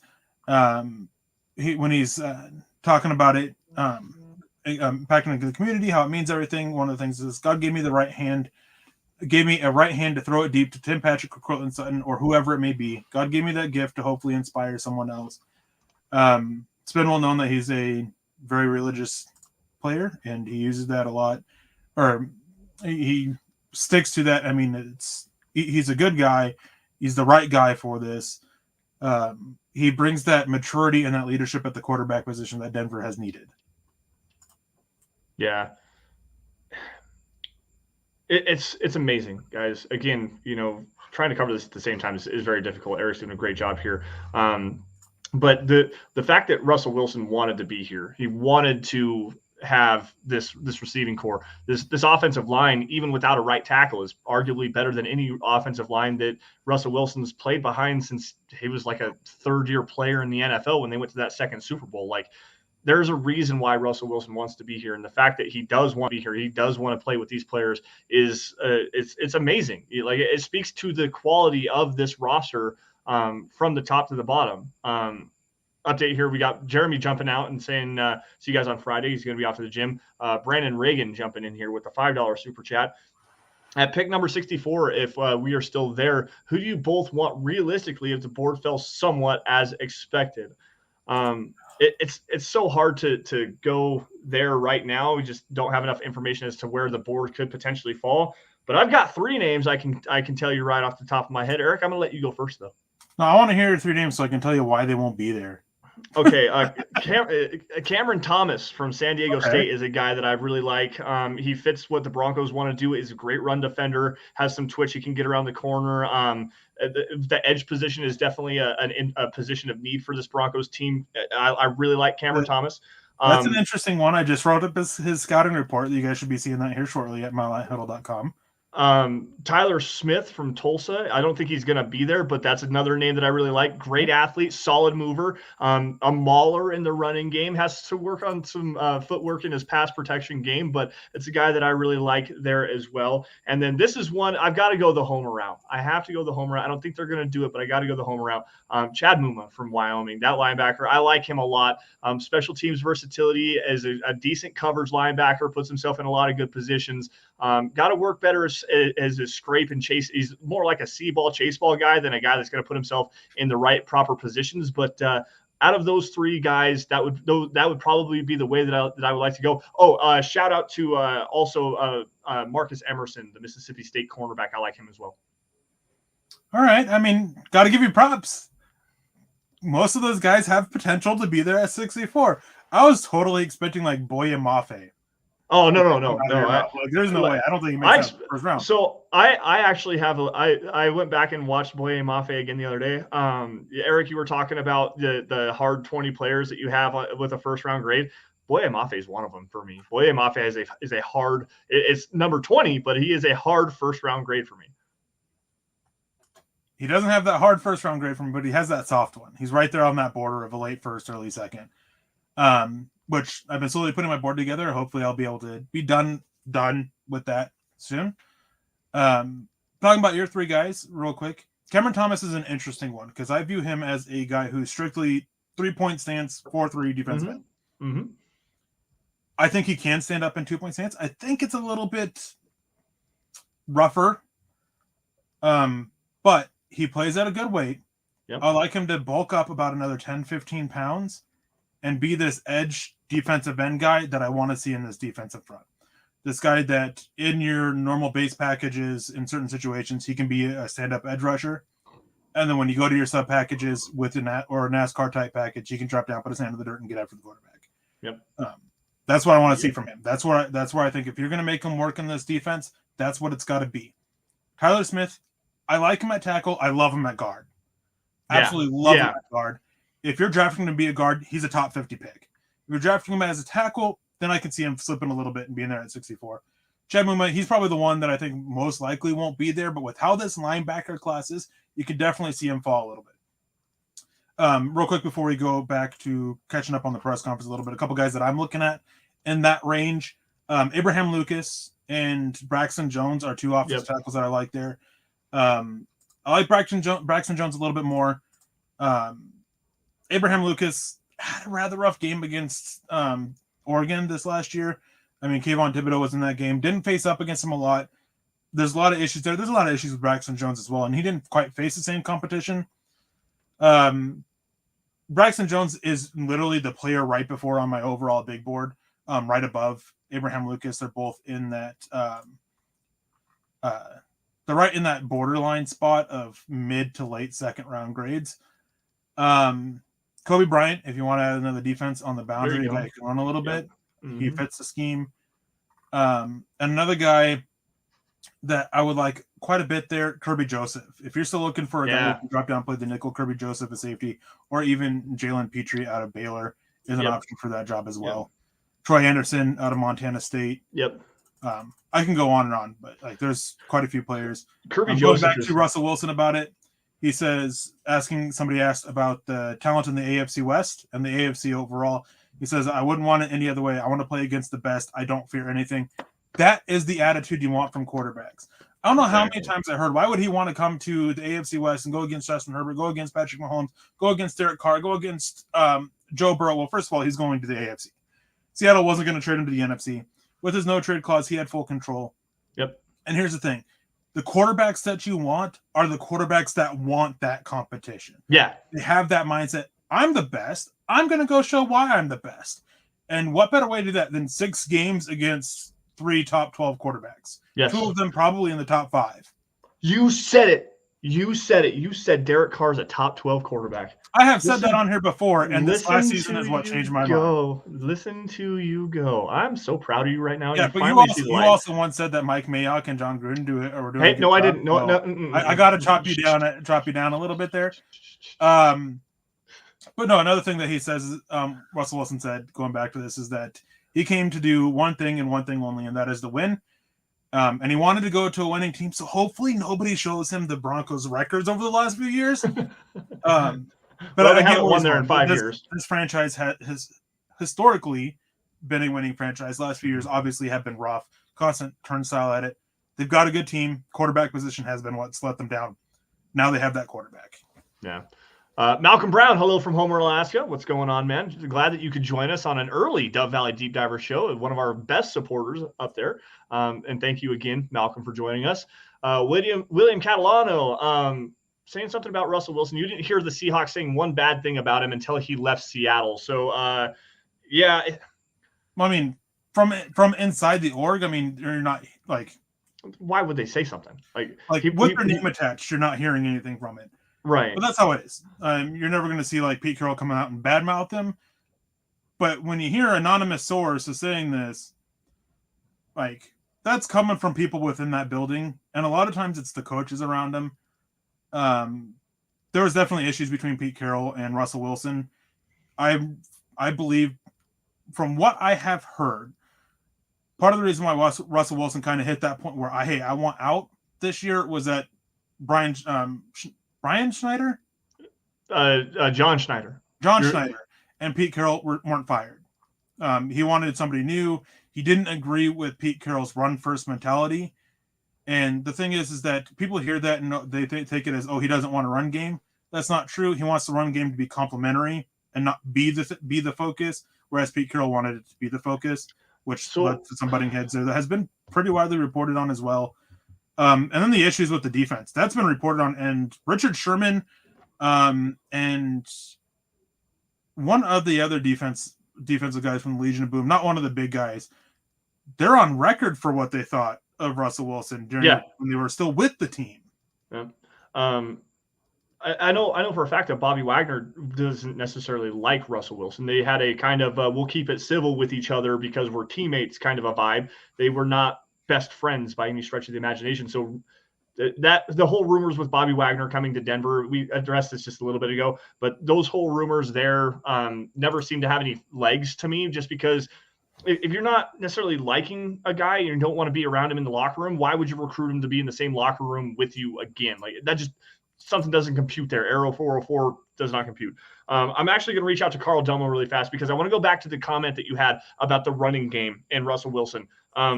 And maybe you remember the number specifically, but it was something like 72 or 73% of the time in Russell Wilson's tenure, the Seahawks ran the ball on first down. And if it wasn't a running play, it was a running back screen play or a short screen play to either a wide receiver or a tight end. It was never actually taking a shot on first down and pushing the football down the field. It was always more of a first and second down. We're going to run the football, and then Russ figure it out on third down. It does not matter. That's how we're going to operate. Russell Wilson doesn't want that to happen. He wants to actually, the whole let Russ cook thing. That's a very big thing to him.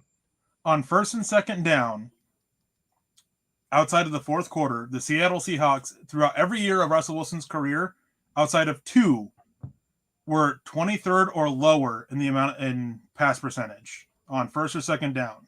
23rd or lower. Only 2 of those times were they above 26. The 2 times that they weren't, they were both fourth, and they were both Super Bowl years. Like, that right there says a lot. Real quick, some news that came out. Zadarius Smith was an edge that some people kept an eye on for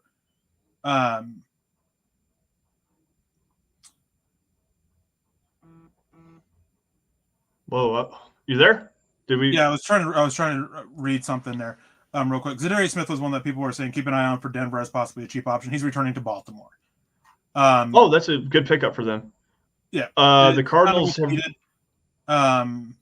Russell Wilson coming out saying that he didn't initiate the trade, that it was a mutual decision, which kind of figured to it.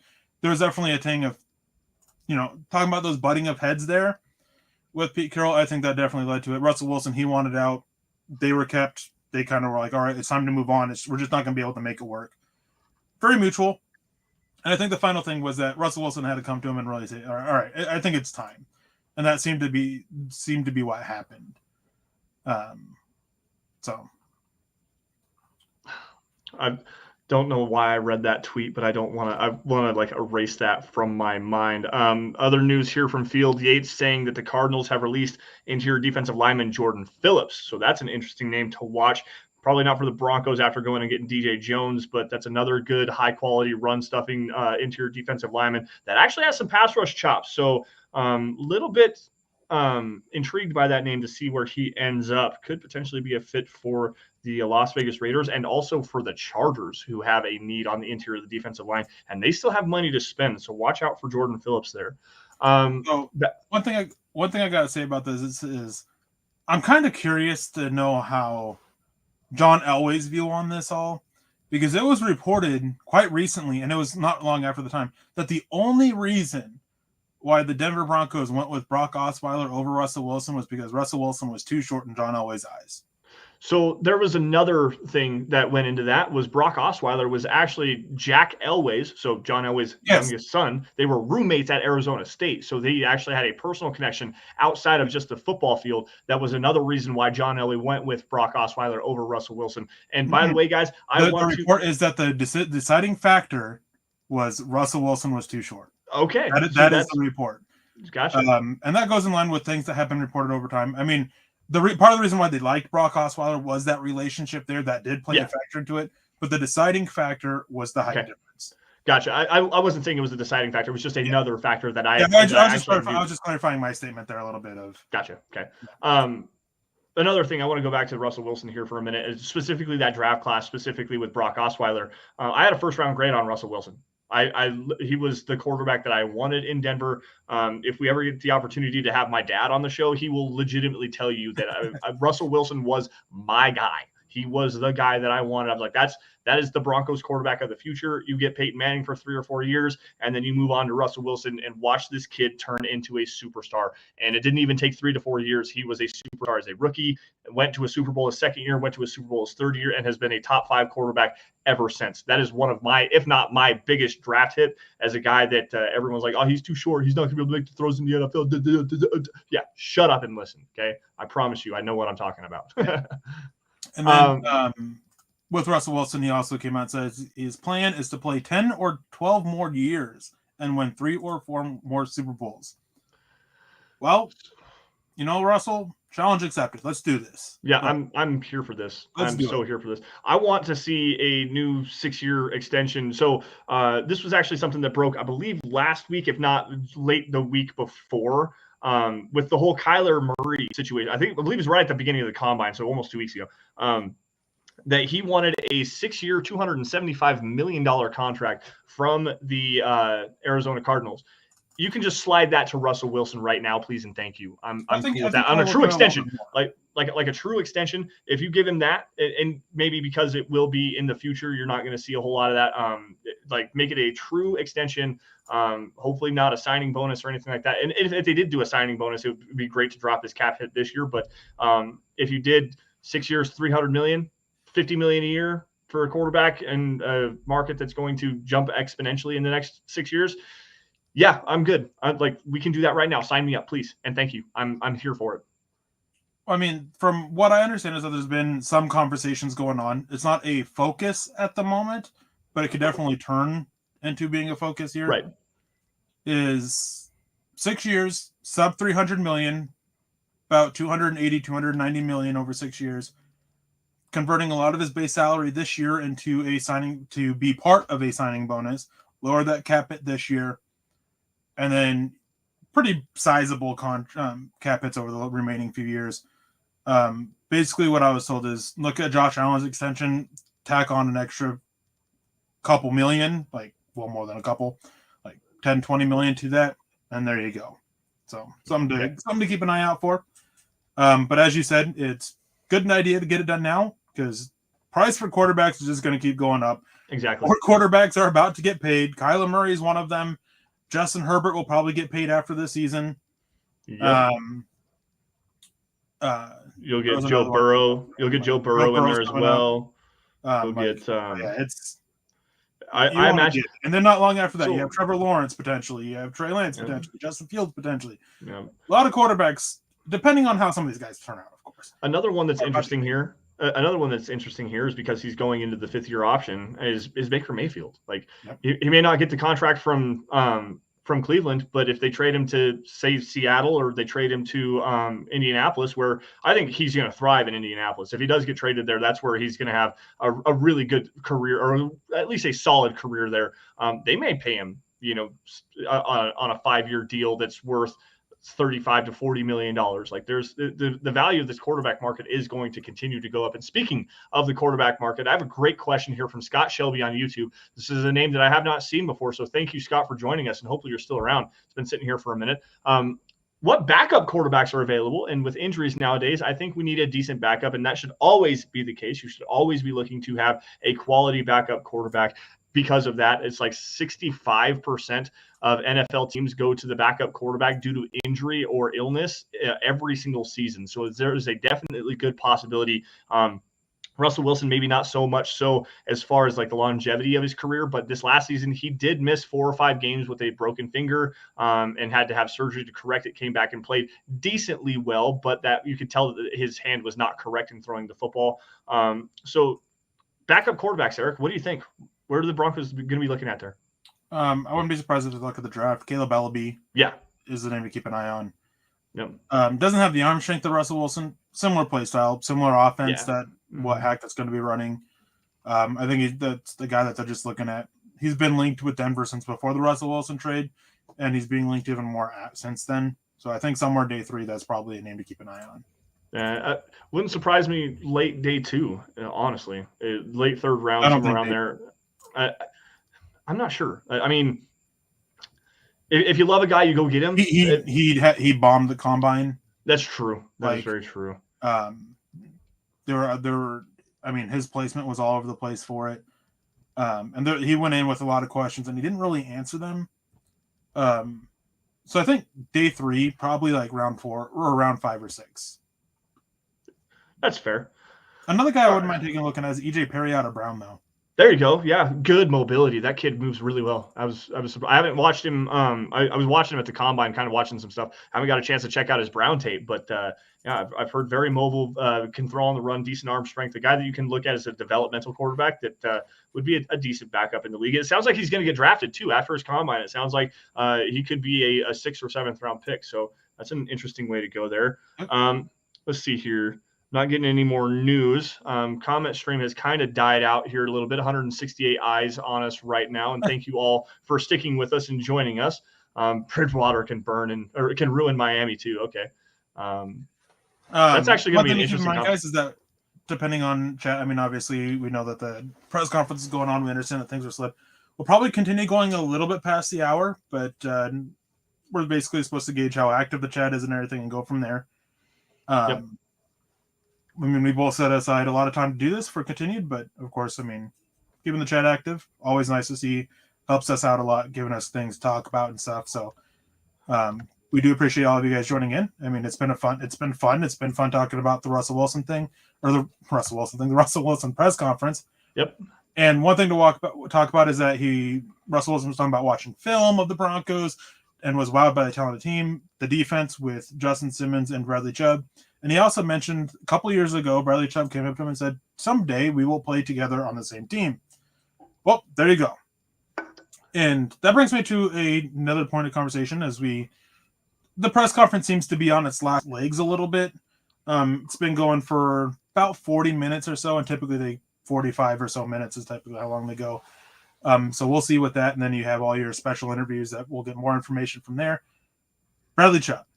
I want to talk about him a little bit. With free agent joining, they definitely have shown that they have faith in him. They really do believe the injuries are behind him. I'm one of those guys that is prove it to me. And I want to see Bradley Chubb prove it to me. I want to prove it to. I had high expectations for him last year. Had high expectations for him the year before. Injuries have really been an issue with him. Mm-hmm. I want him to go out there and prove it. I still think he can be a great edge rusher. I want to see him go out there and take that next step and prove it. Or sorry, 2019, not 2020. That with the injury. I want to see him go out there and prove it. And they've made moves, talking about it again, is that the way that they're building this team is to complement the aspects of other things. DJ Jones is going to be a major help for Bradley Chubb.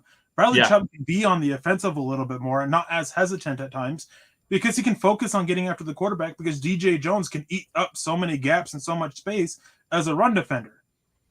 Then you have Randy Gregory on the other side who's going to be applying pressure, that athletic ability. And watching what Bradley Chubb and Von Miller were able to do in games that they actually played together, like, that's a great counterpoint.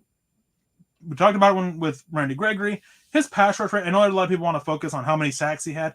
His pass rush rate or pressure rate was 7.8 on his career. A pressure every 7.8 pass rushing snaps. That is at an elite level. It is. His last year, his pressure rate was every 7 snaps. Von Miller in his career has been right about that 6.8 to 7.5. I mean, obviously, you have some people who are like astronomically high. Max Crosby last year was like 4. Like, it was just ridiculously high. So Bradley Chubb applying pressure on the other side is great. It's going to help out the secondary a lot. Pressures are what to focus on, not sack count. I know a lot of fans wanted Hassan Reddick because he had a high sack count. His pressure rate was really low. His pressure rate was once every 10 snaps, which is still a good number. It's still fine. But it's on that number 2 edge rusher. And Denver needed a number 1 guy. Randy Gregory, if he's able to stay healthy, can be that guy. And he has shown it. Have concerns about his run defense, but they went out and they targeted him to benefit Bradley Chubb. Like, they went out there and they brought Jody Joel back, as we talked about earlier, to benefit Baron Browning. They're building this team to help out the other pieces that they have. And that is something that we're going to have that was kind of a little bit of an issue with John Elway. There were quite a few moves that are like, doesn't really make sense because you made this move. Or you have this and you go do this. Like, there were a lot of issues with that. So we'll see. And I'm really curious to see if that a potential extension with Bradley Chubb actually materializes because they do believe in him. Giving him a 1-year extension, allowing him to have a prove it year this year and basically be like, okay, well, now we have next year and we can still do something, a bigger extension then. We just want to lower your cap hit a little bit this year. Turn basically most of the base salary into a signing bonus. Like, I really think something like that could potentially happen. I want to see it materialize. And I think it's a risk worth taking. So I want to go into your pressure rate and total pressures and stuff like that as far as a better predictor for future success and as a way for describing success as a pass rusher. And a prime example here formerly from Denver playing in Tampa Bay right now. I got to interrupt you for a second because of a comment from the press conference. George Paton says that this is Ryan Edwards, at Ryan Edwards Radio. You guys probably know him from Broncos Country Tonight. Tweet out. George Paton says that Nathaniel Hackett's response when asked if he would be interested in acquiring Russell Wilson was F yes. Also said that when Paton asked him to watch film on Russ, he said Nathaniel said he didn't need to because he's been kicking his ass for years. Good answer. Love it. God, I love this coach. I love this football team right now. I love the GM. I love the quarterback. I love this team. Let's go Broncos. Okay. Back on to what I was talking about. Eric is actually, I put this out on my Twitter account. We're getting some pushback on it, but multiple coaches have said this before. Multiple other players have said this. Multiple other analysts have said this. Pressure rate and total pressures are a better indicator of pass rush success and pass rush future success than total sack numbers. To clarify, I misspoke on that. It's sustained success. Okay, and you're more likely to sustain a higher pressure rate than you are a high sack rate. Exactly, and I'm going to give you the prime example of this. It's a guy that played in Denver for 4 years, won a Super Bowl with the Denver Broncos his rookie season, and then went on to greener pastures in free agency where he didn't actually get paid. He only got like a $4.5 million deal. And Shaquille Barrett, his first season in Tampa Bay, he had 18 total sacks, but he had 82 total pressures. His next year, after he got a bit, I think he got franchise tagged, then got an extension after that. His second year in Tampa Bay, he only had 8 total sacks. This is per Pro Football Focus. But he still had 77 total pressures and 75 pressures this last season with 11 total sacks. So what is the better indicator there? What are you actually looking for? A guy that can get pressure all of the time with a high pressure rate, a high number of pressures, because you don't get a sack without getting a pressure. If you're around the quarterback at a high volume of the time, you have a better sustained pass rush success than a guy like a Chandler Jones, who had a game this last season, week 1 of the NFL season. He went against the Tennessee Titans, had 5 sacks. He only had 5.5 sacks for the entire rest of the season and only 47 total pressures. Which pass rusher would you rather have? A guy that's constantly around the quarterback, a guy that's constantly disrupting the pocket, a guy that's constantly creating havoc in the backfield, or a guy that has one gigantic, massive game and then is not effective for the rest of the season? There's a difference here, and that's why we talk about it as pressures being the better indicator of pass rush success than the sack numbers are. So some food for thought for you guys. I will say that there's with how he's wording it, Russell Wilson's kind of throwing the old coaching staff under the bus a little bit. He's talking about watching the games back. He's watched all 17 games last year, even preseason, multiple times there. Really wanted to pick up on situational awareness. Says that and he wanted to get an in-depth understanding of it on the roster that's on the verge of winning. And just reading into it for the situational awareness part, I mean, there was a lot of times from the quarterback position and the coaching staff that situational awareness directly led to losses. Multiple games. I mean, Tennessee game at the start of 2020 season. What was it? The Vikings game, 2020, couple games last year, like multiple games, like situational awareness was just terrible for multiple people. So that's key. And then talking about it, how they don't, I think it was Paton who said it, that hasn't met anybody with as much of a focus on winning as Wilson. I mean, Wilson wants to win. He's a competitor. So it's big and it's great. And, it's just great to see. Nathan says, man, Eric is the ultimate multitasker, listening to the press conference and having conversations completely unrelated to the conference. I've never been diagnosed with it, but I'm pretty sure I have ADD or ADHD. And all my life, even going back to school, I've always multitasked. I would have music playing. I'd be watching a TV show or a movie, doing homework while playing a video game, all at the same time. Just balancing out a little bit, play a little bit of the game, go back to doing homework while I'm paying attention to the movie. Always have done that, and it's just a natural thing of it. I also have this really weird ability that my wife absolutely hates of toning people out. And you guys I'm sure you guys have picked up on this. There'll be a lot where Lance will ask me a question and I'll just be unsure because I have toned them out because I am listening to something else. Has happened a couple times today. So yeah, it's just that it's just kind of drilled into me. You can tell when Eric's not paying attention because he then will go to the thing that he was paying attention to and not what I had just said, because sometimes I'll ask Eric a question in there and he won't actually respond to the question. He'll go to something completely different. He does it on DVD all the time. Like, I'm so used to it. It doesn't necessarily affect me anymore. So it's been since episode 1. I hear like one or two things and I think that's what the question is about. Anyways, Cody Potter comes in with the $20 thanks, Cody. Thank you, man. We appreciate that. Super chat. Says, I'm sorry, guys. I disagree all the way on Gregory. For a guy to play 5 seasons in 7 years and only average 10 games per season and to only have 16.5 sacks in his career, while Malik Reed, who has 15 in half the time. I get where you're coming from. Yeah. The suspensions really limited how much time that Gregory was played. NFL has eased up their policy on that, and I mean, there's a lot to read about Randy Gregory, the issues he's been dealing with depression, with anxiety, and him self-medicating, leading to those suspensions. And he doesn't seem to be self-medicating anymore. He's on the upward tick. And I mean, and then you look at injuries. But I mean, when you look at it on how much they've played, on how many snaps they've taken, it's a whole different ballgame. It's a whole different conversation there. Malik Reed last year had the lowest pressure rate of edges who had at least 400 snaps. And I believe in 2020, he was bottom 5 in pressure rate. He plays a lot. But there's also...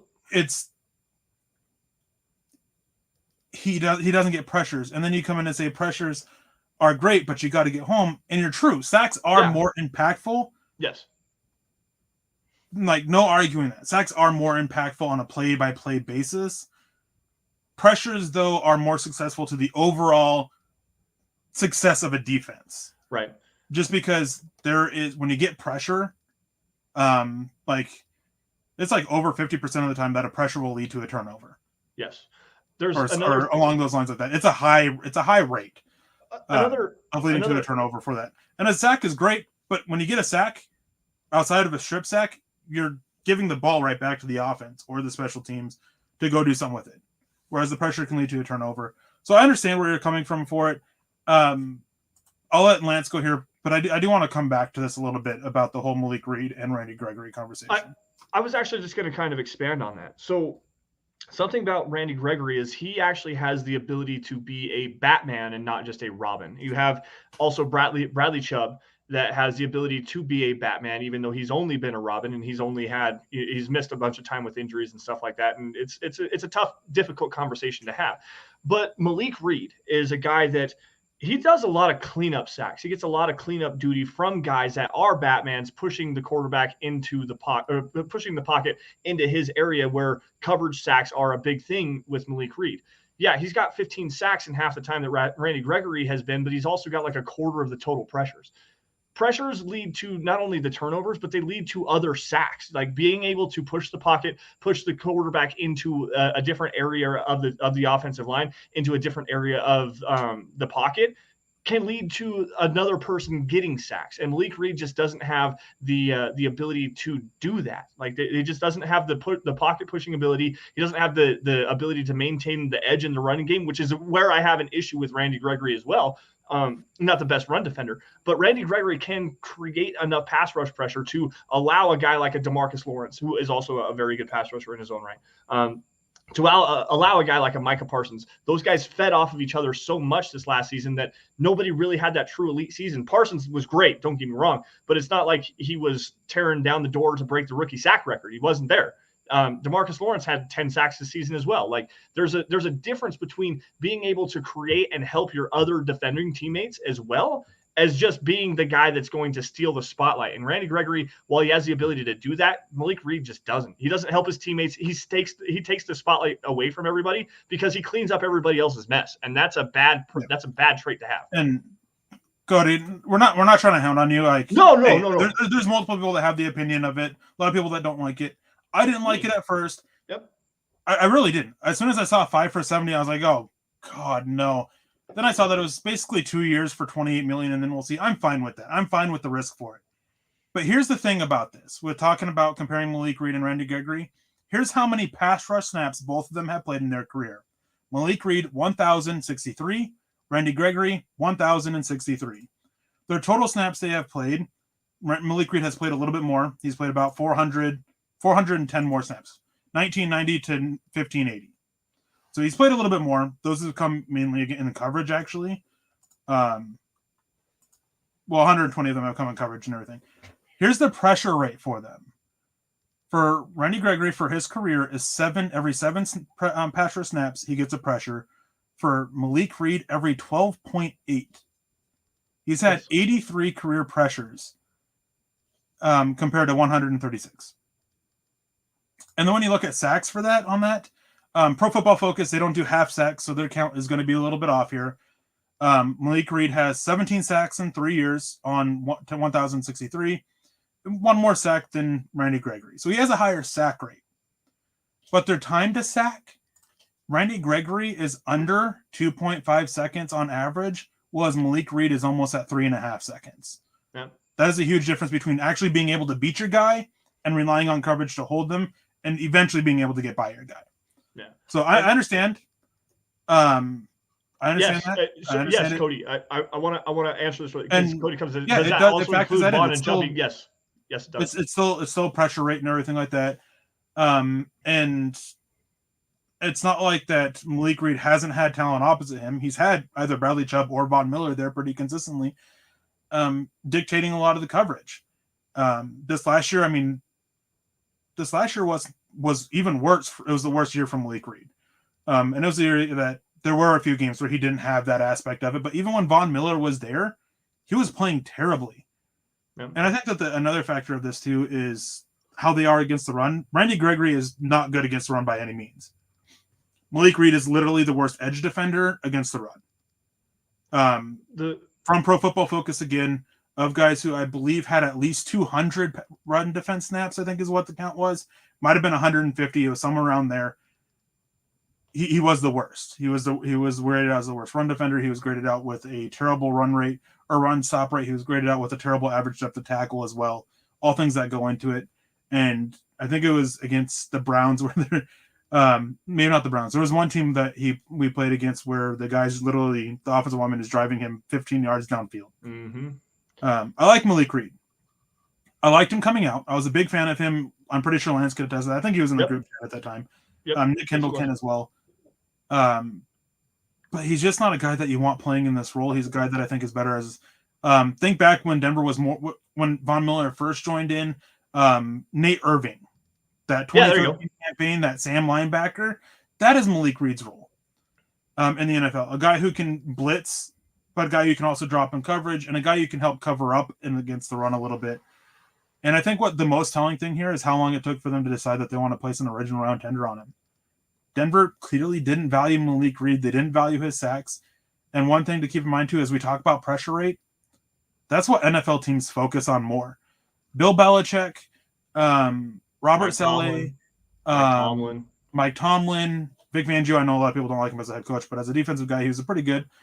Vic Fangio, and I believe George Paton even last year talked about it.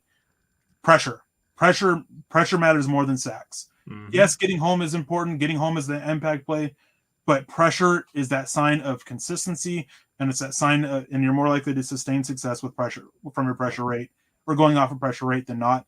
And it's actually become a big analytical tool for predicting future success with prospects. So a lot of times when you talk about people, this guy struggled to get pressure, you'll find in college, you'll find that they struggle to get pressure in NFL. So that's one reason why the focus on it, but it's fine. Be cautious of it. I'm cautious of it. It's still a risk, especially with the injuries, which concern me far more than the suspension stuff. Yeah.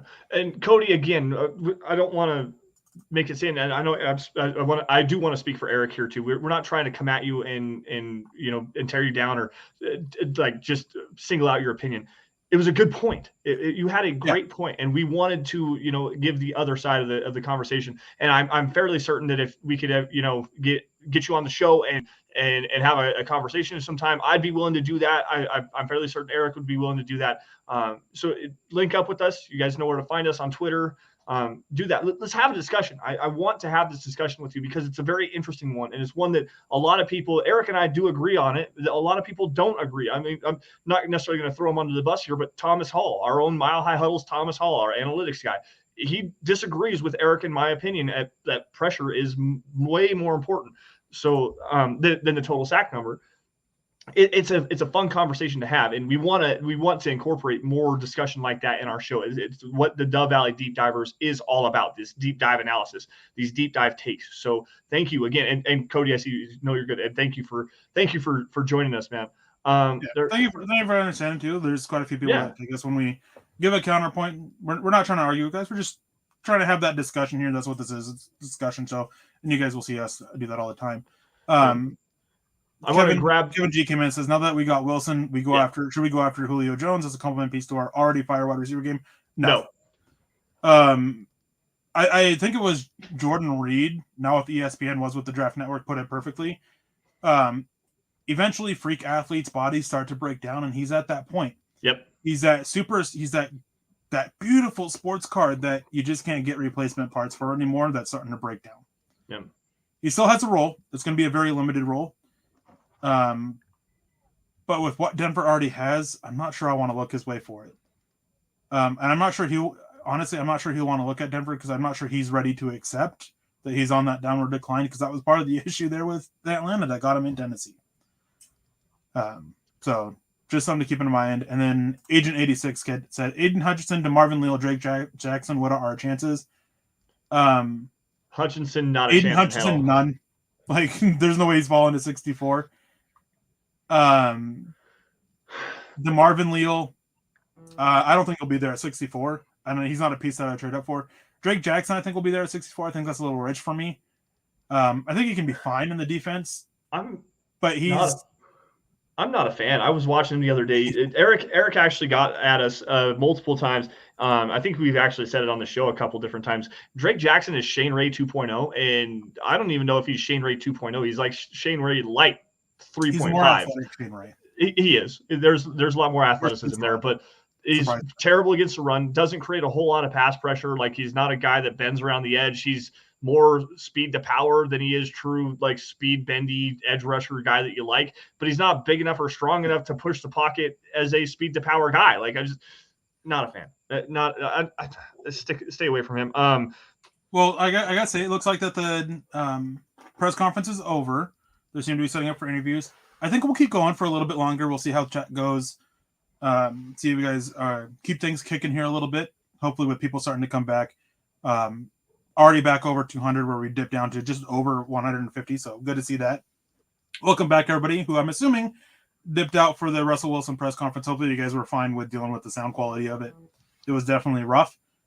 James Heiner came in. Do you guys think the Broncos go tight end at 64, and should it be McBride or Likely? No, I don't. I don't think they're going to go tight end at 64. We talked about this a little bit ago with Eric Tomlinson. They really believe in Alberto. Not necessarily like they didn't really want to give up Alberto, but he was the first piece that they were kind of dangling in the Russell Wilson trade offer. From what I understand, they ended up giving up Noah Fant because the Seahawks wanted Fant more. But the Broncos do believe in Alberto. They believe that he can be a guy that can stretch the field vertically. He can play in this offense and actually be a high quality tight end. And I'm actually inclined to agree with him. I liked Alberto even back at Missouri. While he turns like a battleship, doesn't run great routes, the athleticism that he has, the big catch radius that he has, that's a guy that I really like. McBride and Likely, as far as a prospect, I like Isaiah Likely more than I like Trey McBride. I really do. And at 64, that just seems to be a little bit rich to me. McBride's a decent blocker, Likely has the higher athletic upside. So that would be the way that I would go. Eric, do you agree with that? Or what do you think? I think both are good. I think they're both quality prospects. I'd say that their ceiling's about the same. My thoughts on tight end position is that Denver was fine with Noah Fant or Albert O. Mm-hmm. They were kind of they kind of dangled Albert O a little bit as part of the package for Russell Wilson, a little bit more from my understanding, simply because there was a first round investment in Noah Fant. Yes. Seattle wanted Noah Fant a little bit more, but they are perfectly fine with Albert O. They believe either one of them would take that next step. Albert O, I think, fits a little bit better with Russell Wilson, honestly. With the style that Russell Wilson likes from the tight end position, I think he's a little bit better. Russell Wilson doesn't throw to tight ends very often. Well, I shouldn't say that. He doesn't. It's not his favorite thing. And I think that tight ends have been kind of basically taken out of the picture by Eric Tomlinson. I think they'll add somebody, maybe not until round 7, if drafting at all, instead look at undrafted free agents. Another name to keep an eye on is that George Paton really liked Sean Byer, the undrafted rookie out of Iowa last year too. Shandy Bracey came in and says, wow, catching one live. Love all the free moves Denver's doing. Hope is nice. Definitely with it. Thank you for joining us, Shandy. Glad you're able to catch one live. Part of the reason why I wanted to do one a little bit early, you guys get some fresh faces in here. Yeah. And it's nice to see definitely a lot of names here that we don't recognize, a lot of names that we don't see as often on Friday nights anymore when we are live at 8 p.m. Eastern, 6 o'clock Mountain. A lovely 4:00 in the afternoon for me here in Alaska. So it's great. It's great to see you guys. It's great to see everybody here. It's great to see everybody coming back in. Dylan Von Ark's press conference was amazing. Glad you're back. Lord Deer says, let's ride. Clee comes in. Clee to the T says Broncos signed Eric Tomlinson. Yeah, I'm super excited about that. Yeah. So Brandon Dutt's coming in here, and I want to kind of shift this conversation away from the Russell Wilson conversation, which, again, we don't ever want to really do that, but he's got a great question here. What moves do you think that Denver makes in the rest of free agency? Well, you want to move away from the Russell Wilson conversation, but the Russell Wilson conversation still plays a part in this. Yes, it does. Because what moves do you want to make in free agency that still help Russell Wilson? And hey, going with Cody Potter here, what's the news on right tackle? Right tackle. Like, you got to find somebody. Keep an eye on Lyle Collins. I'm not sure it happens. If he gets released, I think Denver will be a little bit more involved. Dennis Kelly's obviously a name there. Potentially look at a reunion with Billy Turner. I think they draft somebody at some point with one of those top 100 picks that they have. Maybe even two. They do like Calvin Anderson a little bit. They think that he's a better fit for what they want to do offensively than what they were doing. My concern with Calvin Anderson is that his time on the right side has consistently been rough. Much better on the left side. Yes. So I'm a little hesitant there for him being that either the starter or the backup right tackle. Hopefully he continues to progress. But right tackle is one of them. From what I hear, defensive line edge guy is still a possibility. Somebody who can stand up and rush and drop their hand in the dirt and get after it and still be an impact player is a possibility. And then corner. I think that they will add a corner at some point. Tackle and corner, I think, are probably the next two big moves they make, I guess. I think that right tackle obviously is the biggest need that this team needs to address. Like, quite honestly, they need to get a right tackle, probably two right tackles. I think for free agent, potentially Lyle Collins would be a good one. And they also need to go draft a guy. Calvin Anderson, as good as he was on the left side, as you said, is not a real quality option on the right side. So a better swing tackle would be someone that I'd be highly interested in. Bernard Raymond is the guy that I really have my eyes on. I was working on his scouting report today. Was watching the Missouri game where he kind of struggled. Really didn't handle the strength of their edge rusher very well. But he's a good mover. He fits the scheme really well. It's a guy that I like a lot. The Broncos are probably going to have to trade up into the second round to get him. But if you're going to go and get a guy like a Bernard Raymond, a guy that Brian Bulaga, who you can get as a cheap deal, a guy that can come in and compete, potentially be a placeholder for Raymond to get ready to the NFL level. That would be an intriguing option to me. Another one I like is Zach Banner from Pittsburgh. He's been injured a lot, but he's a guy that moves pretty well. Violent, physical run blocker as well. That's a direction that I'd be interested in. Just looking at some of the available guys, Bobby Massey on a potential reunion, I wouldn't hate, but that wouldn't be the first guy that I would go look at. Bobby Massey is that guy that's like, okay, we failed everybody else. Let's look at bringing you back. Yeah, that's what that type of move is. Yep. Another one with some high end upside, a guy, and he's really hasn't developed at the NFL level, but I think if you just keep working with him, you might be able to get something out of him. Is Julian Davenport.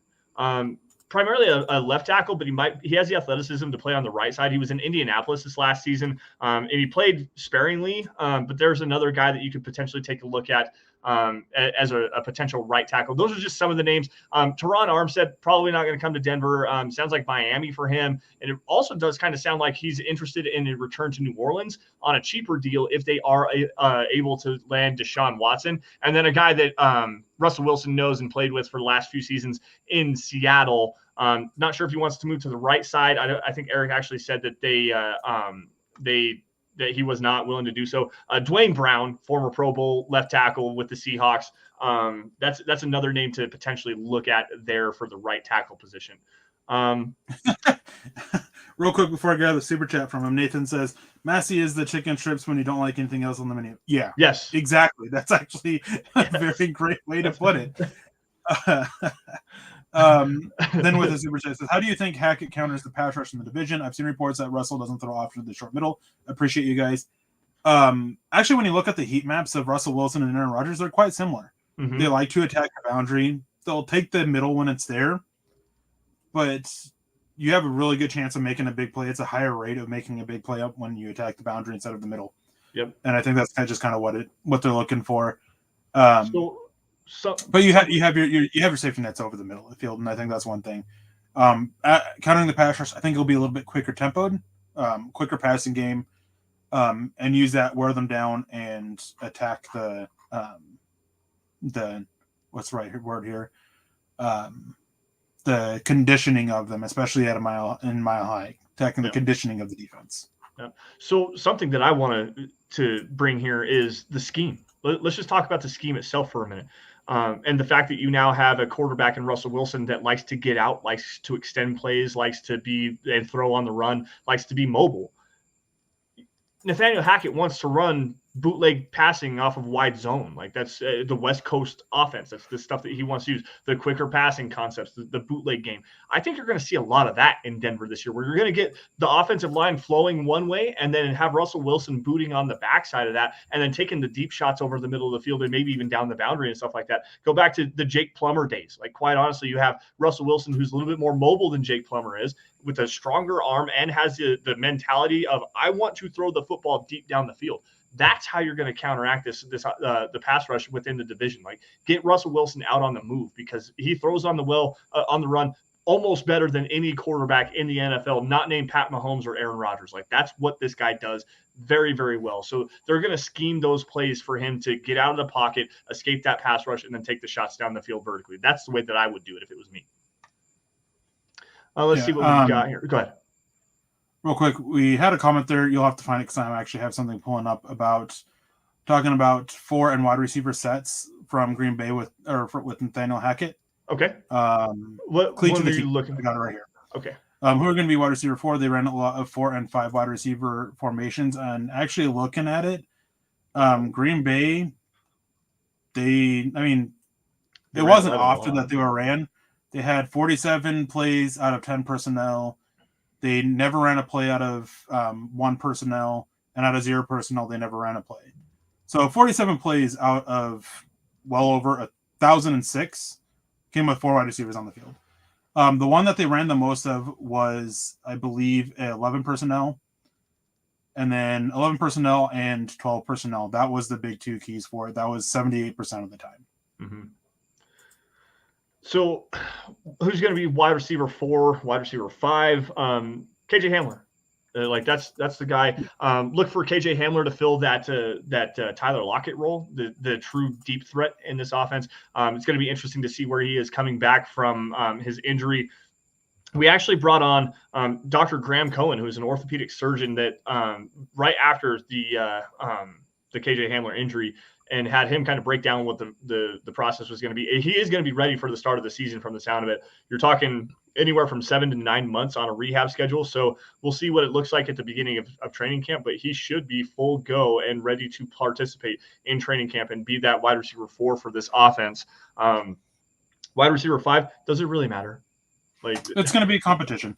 It is. Tyree Cleveland, Seth Williams, Kendall Hinton, another guy that they probably add. But yeah, cleat to the T. Yeah, it was 47 plays last year compared to only 5 in 2019. They really like the 11 personnel packages. Hopefully Denver finds more success for it, because they haven't had a good success rate with it over the years. Yeah. Couple people asking, going back to linebacker, are we not even interested in Miles Jack from Warren Lee? James Heiner comes on. Do you think AJ Johnson is brought back, or does he sign with another team? Kevin G, Bobby Wagner, or Massey, or Jack? Sorry. I don't think that they're going to sign another linebacker. I think Alexander Johnson was if we don't get get Josie Jewell back, we're going to look at Alexander Johnson. Don't think they were ever super in on Bobby Wagner. Don't think they've ever been in on Miles Jack. And now that they have Josie Jewell back, I think that they're done at linebacker until the draft. I do as well. And a guy that I like, and I know that you like a lot, is JoJo Domann from Nebraska. Listed as cornerback, played more linebacker, a smaller guy, but coverage versatile, a guy that can play in the box, can kind of drop back, play some safety as well. Played in the slot a lot as well there. That'd be an interesting name. But I do think that the Broncos are done at the linebacker position until the draft, specifically because of we kind of talked about this a little bit earlier. Just the alignment of this defense and the way that they're going to use this personnel. You're going to have 2 linebackers on the field for a lot of the time, but it's probably going to be 1 linebacker on the field. So you don't need to have a whole lot of depth there. And they've got 3 young guys that they really believe in, that they think are high quality coverage guys. And they just brought back Josie Jewell on a cheap deal for a couple of years. So I don't think they're going to be after Bobby Wagner or Miles Jack. And with the remaining cap space that they have, I'd rather them go and see if they can't land a tackle or maybe even a slot cornerback more than a linebacker here. One thing with this too, with you mentioning Jojo Doman, last year, let me double check, make sure the year is right. Yeah. Last year, he played 626 total snaps, 400 on defense. 428 of them came as the slot corner. And he played extremely well out of the slot. Like, it was surprising. Didn't test out as well as many expected to, but he's definitely an interesting fit for him. I think he'll go a little bit earlier than they're willing. I think that they're looking probably day 3, somebody who falls. Strong linebacker class. Really strong linebacker class. Talent's going to fall. Cody Potter came in with another question. Is Moody a trade candidate since we moved to a West Coast style offense? I think he's one of those guys that you keep an eye on come training camp. I think they want to evaluate, see how he's doing in it.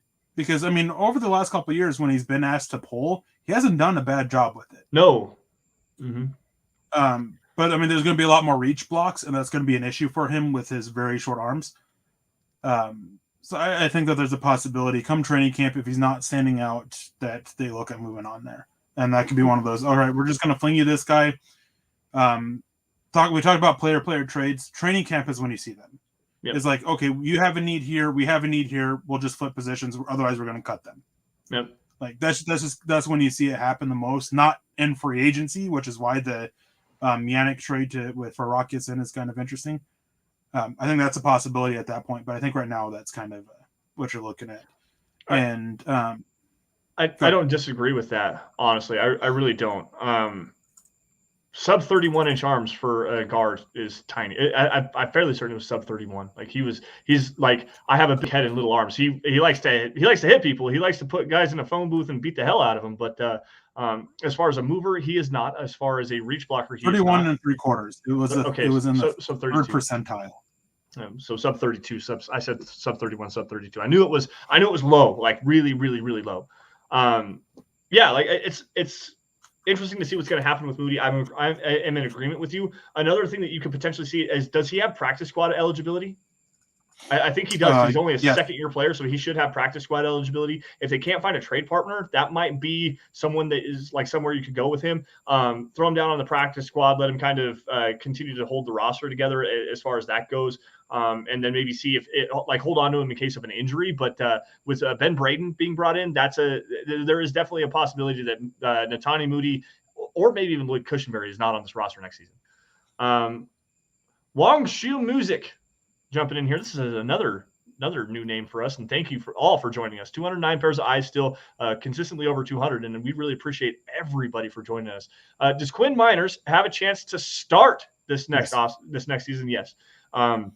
I actually expect him to win the guard competition because I expect Lloyd Cushenberry to lose the center competition to Graham Glasgow. And the interior offensive line is going to be Dalton Reiser, Graham Glasgow, and Quinn Miners. I don't really want to call it bold prediction because I think that it's not really bold to say that. However, I do think Quinn Miners is your starting right guard next year. Clee to the T jumping in another good question here. What position is Baron Browning player? Inside linebacker? Yes. Yeah. Yes. He is an inside linebacker who played off ball. Yes. Off ball inside linebacker that played very well in coverage. Like that was something that we were not sure about with him coming out of Ohio State as a rookie. The knee injury in camp didn't help him there. It took him a while to come back around to it, but he did actually play very well in coverage. I was impressed with him, and I cannot wait to see where he is at this coming season. Let's see here. Eric, you got anything you want to grab really fast? One thing with talking about Baron Browning real quick, and it's not really directly with him. What the way the NFL is going, you have your interior defensive linemen, you have your edges, and you have your off-ball linebackers. Sam, Mike, Will, inside, outside, it's all for naught anymore. So just something to keep in mind. He's going to be an off-ball linebacker. He's going to be one of those. If they're playing more 2 linebackers. He'll be one of them. If they're playing one, it'll probably be him. Joel came in and asked, how much do the Broncos have left in cap space? Unsure officially. My estimation is I believe about 7 million-ish, but that's without knowing structures of certain deals. It's somewhere around 7 to 9 million, depending on the structures of the Gregory deal and the Josie Jewell deal, and who was the other one that we're not sure? DJ Jones. Yeah. No, I was thinking 3 specifically that we don't know the structures to. The Josie Jewell one, DJ Jones, and Randy Gregory. Those 3 are the big ones to really take a look at to find out what those cap are. Randy Gregory. You don't know. Oh, that's right. Yep. Sorry. One thing I gotta say is that I'm kind of actually surprised that all the confirmations of we have signed this person haven't been coming. Typically, they come right after it. So something to keep an eye on. Over the last couple of years, we've definitely seen more people flipping. Yep. So J.D. McKissick, prime example. He actually had an agreement with the Randy Gregory. There's another one. But I was just saying J.D. McKissick was one that actually happened earlier today. He had an agreement 2 years, $7 million with the Buffalo Bills, I believe is what it was. And then because he didn't have an offer from the Washington Commanders, when the Commanders came and matched that offer, his agent threw it to the Commanders and they said, yeah, we'll match that offer. J.D. McKissick didn't want to leave. He went back to Washington based on not wanting to leave Washington. So you could see a lot of that flip-flopping until we get a lot more of these official announcements here. One thing that could be happening too is that they're just not bothering to announce it because it's like, oh yeah, they already agreed. That's true. That could be a thing too. But typically the teams at least announce it. Hey, we signed this guy, instead of just doing their poking around at it because stupid tampering rules. Like, hey, we're allowed to talk to this player, but we can't sit here and say we agreed with them. Like, it's just weird. Mm-hmm. Cody comes in asking, do you think we move Cush and move Glasgow to center? Cushenberry is one that I think they kind of want to wait and see if they can find another center or something like that. Potentially, I think that they are in the draft anyways. They're looking for additional center help, additional interior offensive line depth. But I think that Glasgow is possibly a guy to come back for it. And then Cody Potter again. What is our lineup at base defense on the defensive line with the addition of DJ Jones? Well, with the assumption that base defense is going to be their nickel package, what they're going to be in most of the time, I'd say it's going to be It's going to be Jones and Jones as out of 3-point stances as your 2 down linemen. You're going to see Gregory and Chubb as your 2 edge rushers out of a 2-point stance, and specifically, you're going to have DJ Jones as a 2-eye technique. You're going to have Draymond Jones as probably a 4-eye 5 technique. Randy Gregory as a 7 technique, and then Bradley Chubb playing the 6 technique that you don't typically see a little bit. Something along those lines. Baron Browning and or Josie Jewell as your 2 off-ball linebackers. And then your secondary right now on the boundary, you're going to have Ronald Darby and Patrick Surtain. You're going to have Justin Simmons at 1 safety spot. I'm pretty sure Caden Stearns for right now is there at some point. And then you got to find a couple other defensive backs out there. So it's shaping up to be a pretty good unit. But still a couple moves to. I was actually just pulling up the list of cornerbacks that are still available that have some slot versatility, because that is the biggest question mark on the defense so far. I mean, other than the second safety, Caden Stearns played, like we talked about earlier, he played well last year, but you got to at least get some more depth there. Kareem Jackson makes sense there, maybe a draft pick. And see how Jamar Johnson kind of developed. But slot cornerback is really the big need here, guys. We already talked about Chris Harris Jr. We talked about Bryce Callahan. Another name that has been oft injured but has played well when he's been on the field is Jason Verrett from San Francisco. 30 years old. I think he's torn his ACL twice. So that's kind of a rough deal there. But if you can get him on a cheap prove-it deal, that might be a direction you could go in. Steven Nelson has played in the slot just a little bit. He would be an interesting one. He's probably going to wait till the onset of training camp to sign a deal like he did last season, just to try to find the best opportunity for him. I don't think he's going to be a high priority guy. 1 year, $2 million, something like that would be a good one. PJ Williams from New Orleans is a name to keep your eye on. I don't know if he's a scheme fit off the top of my head, but I know he played in the slot a lot. And then Isaiah Oliver is a name we talked about. Dante Johnson is a name we talked about as well. Desmond Trufant would be an interesting name, as some versatility there to play the slot. Like there's some guys that the Broncos can target in free agency still that are available that can come and fill that need, that have experience to fill that slot cornerback role with ease, and you could actually trust them to play at a high level. Yeah. So I think that as you're talking about that, we can talk about some guys that Denver could still look at, dig into that. As things stand right now, it looks like at the top of the hour we'll be getting off here. Getting some messages that basically chat pick up or we gotta go. Sorry, nothing against you guys. It's been a long day, and we understand people are busy, but I mean, for lack of a better way to put it, Trent's not kicking, and it's just best. It's not necessarily best for us to go, but we got work to do. I mean, I still have articles I gotta type up too. So I was gonna say I got scouting reports. We're gonna have to get going here. We're still playing it by ear, still giving a chance, chat pick up and everything. But we're gonna talk about some free agent options at the moment, and talking about corners, since that's where you just were. What you're talking about, you mentioned a couple guys. One guy that I'm actually kind of curious about, Casey Hayward. I like him better in the slot. He's older. He's still actually playing it pretty well. He just had a really good year with the Raiders. Yes, he did. The one guy that I want, Darius Williams, obviously went home to Jacksonville, but I still really like Dante Jackson as an option there, and I really like Isaiah Oliver as an option there. They can play that boundary, although Isaiah Oliver you don't want on the boundary. Both of them have good size for the and athleticism to play the slot, good quickness. So I'm interested there. I wouldn't touch Eli Apple. I saw somebody out there suggest that on Twitter. I don't know if they're being serious or not. But Quan Williams from the 49ers, he's an interesting player. Taven Young from the Ravens is another interesting one. Mm-hmm. But two of them for this nickel position that you're looking at, or dime backer in the case of one of them. Two safeties, PJ Williams, whom you mentioned. Dude has been so successful covering tight ends. Mm-hmm. He's got good size. He's does all right against the run. I mean, he's not the best coming downhill for it. But he plays a lot in the slot. And then Jaquiski Tart. I mean, that's a dime backer right there. And he matches up well with tight ends. He matches up well with running backs.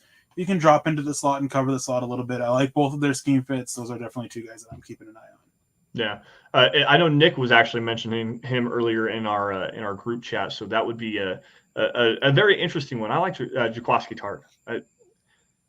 Northern Illinois kid. He's a small school prospect that actually came up and turned into a high-quality player. Him and Erick Reed played very well together in the late 2010s the early 2010s with the 49ers. So that's a good one. Erick, where'd you go? We lost your camera here, buddy. There you are. Okay. Clee jumping in here. Have either of you two scouted Cam Jurgens? I have not had the pleasure of getting into Cam Jurgens yet. That will be something I will be doing here directly. Erick has. The one thing I know about Cam Jurgens is that he comes with his own homemade beef jerky recipe that is a must-have for me, apparently. Like I really want to try this kid's beef jerky. And guess what, guys? We found this out the other day as well. DJ Jones, Broncos' new signed interior defensive lineman, DJ Jones, his dad is a master barbecue chef, and they have their own barbecue sauce line. And I'm telling you what, there are going to be 2 bottles sitting at home when I get back home. I'm not, as you can tell, I'm not at my current setup. I'm actually on the road for work right now. But I'm telling you, when I get back home, there will be 2 bottles of DJ Jones's barbecue sauce sitting at my house. I guarantee it. Do you know that the labels are him making plays? Yes. Yep. Okay. The one is called the number 93 barbecue sauce, and the other one is, I can't remember what it's called, but it's a Hawaiian blend. It's got a pineapple tropical citrus flavor to it. That's sweet and spicy apparently. So I'm excited for both of those. Anyways, back to Cam Jurgens for this. Real quick, related to DJ Jones, I would like to see it because then you can get the battle of what's better: Jurgens beef jerky, Jones's barbecue sauce, and you can handle it in one-on-one drills. Yeah. Face-off drills with that. That'd be kind of funny. I really like Cam Jurgens. I think he's got good scheme versatility. I really like what he could bring to this scheme. Heading into the combine, I thought that there was a pretty good lead for Tyler Linderbaum as the number 1 center. Coming out of the combine, I'm not quite there with Daniel Jeremiah yet of saying that Cam Jurgens is the top center, but he's pretty close to it. His tape is good. He tested out better athletically than I thought, and I guess he was super impressive in interviews as well, which for me is hearsay. But Daniel Jeremiah has definitely talked him up about that. There's a lot of love for him. and there's talk of him going top 50. Tyler Linderbaum's kind of souring. The injury there has been a little bit concerned. The lack of length there's a little bit concerned. And then his issues with strength at times that pops up on tape is a little bit concerning as well. He's another guy that I just actually typed up on Monday my scouting report for him, so it's just got to wait for that to get published. But that's in the pipeline. Yeah. But yeah, I really like Cam Jurgens. All right, so other players that the Broncos could potentially be in on to help bolster up this roster a little bit, specifically the defensive side of the football. Interior defensive line help is still a need, in my opinion. We're not sure exactly what's going to happen with Mike Purcell, and with Mike Purcell not being the best pass rusher, DJ Jones not being the best pass rusher. They need to add some interior pass rush for sure. Akeem Hicks is the name to kind of watch out for from Chicago. Calais Campbell, even though he is 35 years old, you might be able to get him on a cheaper deal. He is from the Colorado area, so that's a guy to kind of watch out for. Jordan Phillips, who was just released. Matt Ioannidis, who is more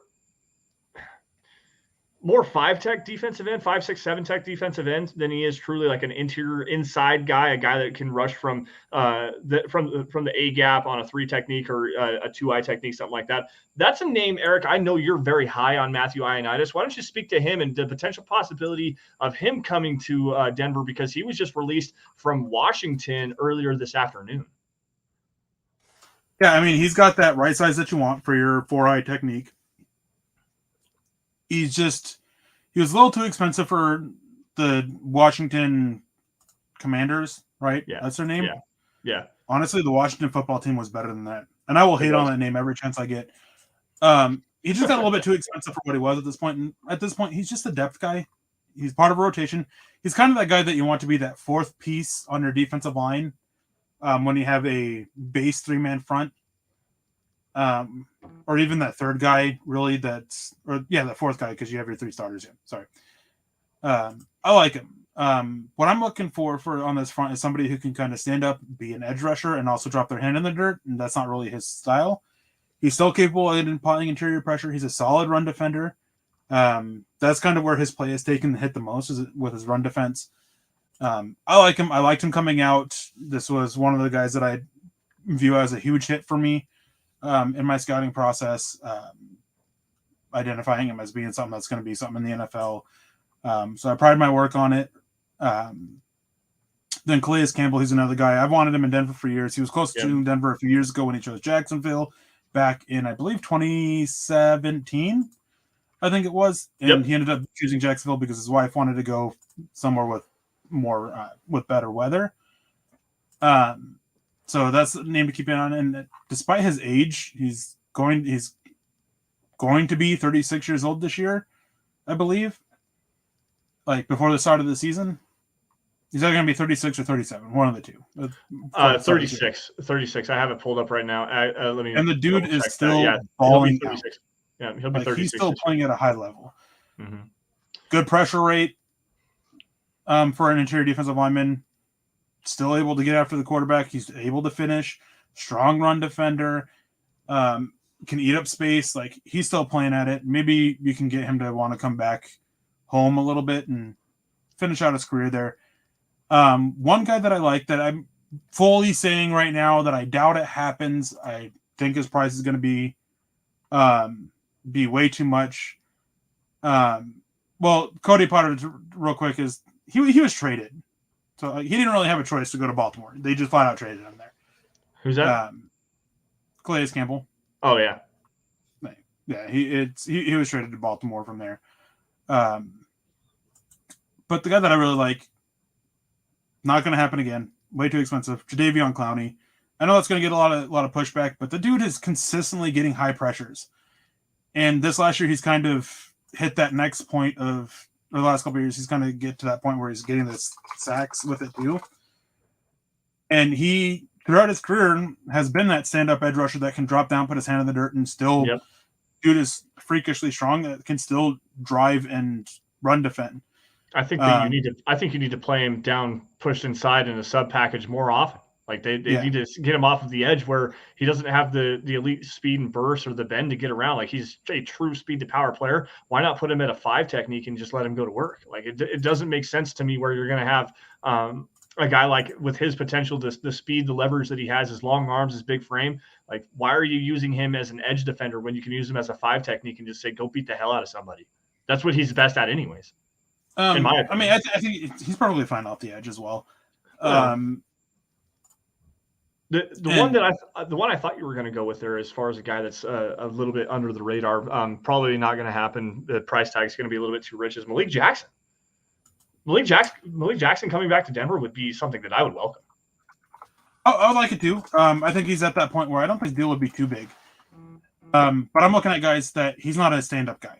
Like he's a guy that you just completely want his hand in the dirt. And, while Denver needs that, they need somebody that could be part of that rotation there. I'm looking at guys specifically in this case that can also stand up. Okay. I think Malik Jackson's a little bit gas left in the tank, but again, he's a little bit behind Matt Ioannidis at that point of being that 4th guy off that rotation. Malik Jackson is close to being that 5th guy of the part of the rotation. Yeah, that's fair. That's a fair point there. Clee jumping in again. Danny Trevathan was released today. I don't know if the Broncos would be interested there. Like I said, I think they're done with the linebacker position. Danny Trevathan has fallen off a lot, specifically this last couple of seasons. Excuse me while I try to talk again. I think he was a little bit more overrated than people wanted to admit. Don't you dare. He was good, but was he really that good? Yes. I don't know about that. I like Brandon Marshall better. I like Brandon Marshall better. That's just my personal opinion. Brandon Marshall wasn't better. You're insane. I need a new podcast partner now, man. No Danny Trevathan. No Danny Trevathan slander allowed. Back before they cut it, when he was drafted, I remember there was a thing that was part of the Broncos country or Broncos website that was like a thing of forums that you can go and comment on there. And there was quite a few of us that would go there and we'd chatter. And I remember so many times pounding the table for Danny Trevathan. So there is some bias here. Okay. That said, he still actually was better than Brandon Marshall. Brandon Marshall relied on him so much. And you saw that as soon as he left. Brandon Marshall's game. That's true. That's a good point. That's a good point. I'll cede this one to you. Go ahead. You can have another win. This is what is Dove Valley Deep Divers without Erick having a good point and making Lance look like a fool? No, what I'm getting at is like they complemented each other so well. Yes, they did. Brandon Marshall did such a great job at sorting through the trash, and Danny Trevathan did a great job of giving him that space to do it. And that's the biggest reason why, once you lost Danny Trevathan, they couldn't find that guy to replace that, and that had a big impact on Brandon Marshall. Yeah, Brandon Marshall was good. He was. I'd say they were about even in coverage, even though Danny Trevathan gets a lot of hate. Danny Trevathan used to be the Josie Jewell. Yes, this is very true. Yep, that's a very true statement. But as for bringing him back, he's at that point where it's like, I think you probably should look into retiring. Yeah. Injuries have taken their toll, and his play. I mean, he was fine in, I believe, 2 years ago. It was a couple of years ago, but he was fine. Yeah. And then his play just completely fell off a cliff. 2018 specifically, that last year with Vic Fangio before Fangio was hired by the Broncos as their head coach. That was the last real true good year that Danny Trevathan had, especially as a coverage linebacker. And it has been slowly going downhill for him over the last couple of seasons. Guys, if you've got any questions, please make sure you get them in here soon. We are going to be shutting this down here if we can't get some more traction in the comment stream. Look at this. Jeremy jumping back in. He says, I thought you guys were done after 1 hour. No, not today, buddy. We are doing this is a special thing. We had after the first hour, we had to be done on Facebook. Just because on Facebook, when you're streaming on Facebook and you're providing content on it, it can cause some issues with that. So we had to stop there. But we've been going on this, and if chat picks up a little bit, we'll be going for, until, what is it? It's 3:00 my time, so 7:00 Eastern, 5:00 Mountain. If chat picks up a little bit, that's what we're kind of going off. We're playing it by ear a little bit. We would like to make it to the top of the hour, but if we don't get some more traction in the chat right now, we'll probably just wrap it up here within the next 10 to 15 minutes. Soto jump. We'll go to the top of the hour at the very least, and then from there we'll play it by ear. Okay, so. Yeah. That was kind of the plan. So. Gotcha. Ray Soto jumping in here. I'm happy and actually excited to see Boone play as the spell guy. I don't want more cap space spent on a running back. Unfortunately, that's not going to be the case because the Broncos are at least going to. I don't know about free agency dollars. That's probably not going to be the case unless they can get Melvin Gordon back on a cheap deal. But they are more than likely going to be looking at a day 3 prospect at the running back position. However, I do agree with you. Mike Boone, in the time that he has seen on the field, has actually played very well. I know he had that game in Minnesota a couple of years ago where he had like 150 rushing yards and 2 touchdowns in very limited action. And the action that he had against Kansas City earlier this year, he actually, I believe he pulled that quad again. He had a couple of really nice runs. Melvin Gordon was injured. Devontae Williams was the starter. Boone had a couple of runs and actually looked really well. He's a high productivity guy. You just can't trust him to be the guy all of the time just because the injuries are a big issue with him. It's going to be fun to see him play on his special teams as well. As far as running backs that potentially could be available, I know Erick had talked about James Cook earlier today. That was a question we had specifically answered earlier. A guy that I really like is a day 3 guy is Sincere McCormick out of Texas San Antonio, UTSA. Teammates with Tariq Woolen. This kid's a bowling ball. He good burst through the hole, good vision. His footwork is okay. He clears his feet very well. Very patient runner. He's just not a breakaway home run threat. He's just not going to be a guy that runs, in the 4.4s, a guy that can turn and run away from people. But the patience that he has, he's a good scheme fit. He's a guy that would be a good complement to Javonte Williams as well because he's an underrated receiver out of the backfield. So that to me is a guy that I'd be really interested in the 5th or 6th round if he's still available. Sincere McCormick, UTSA, that's a guy.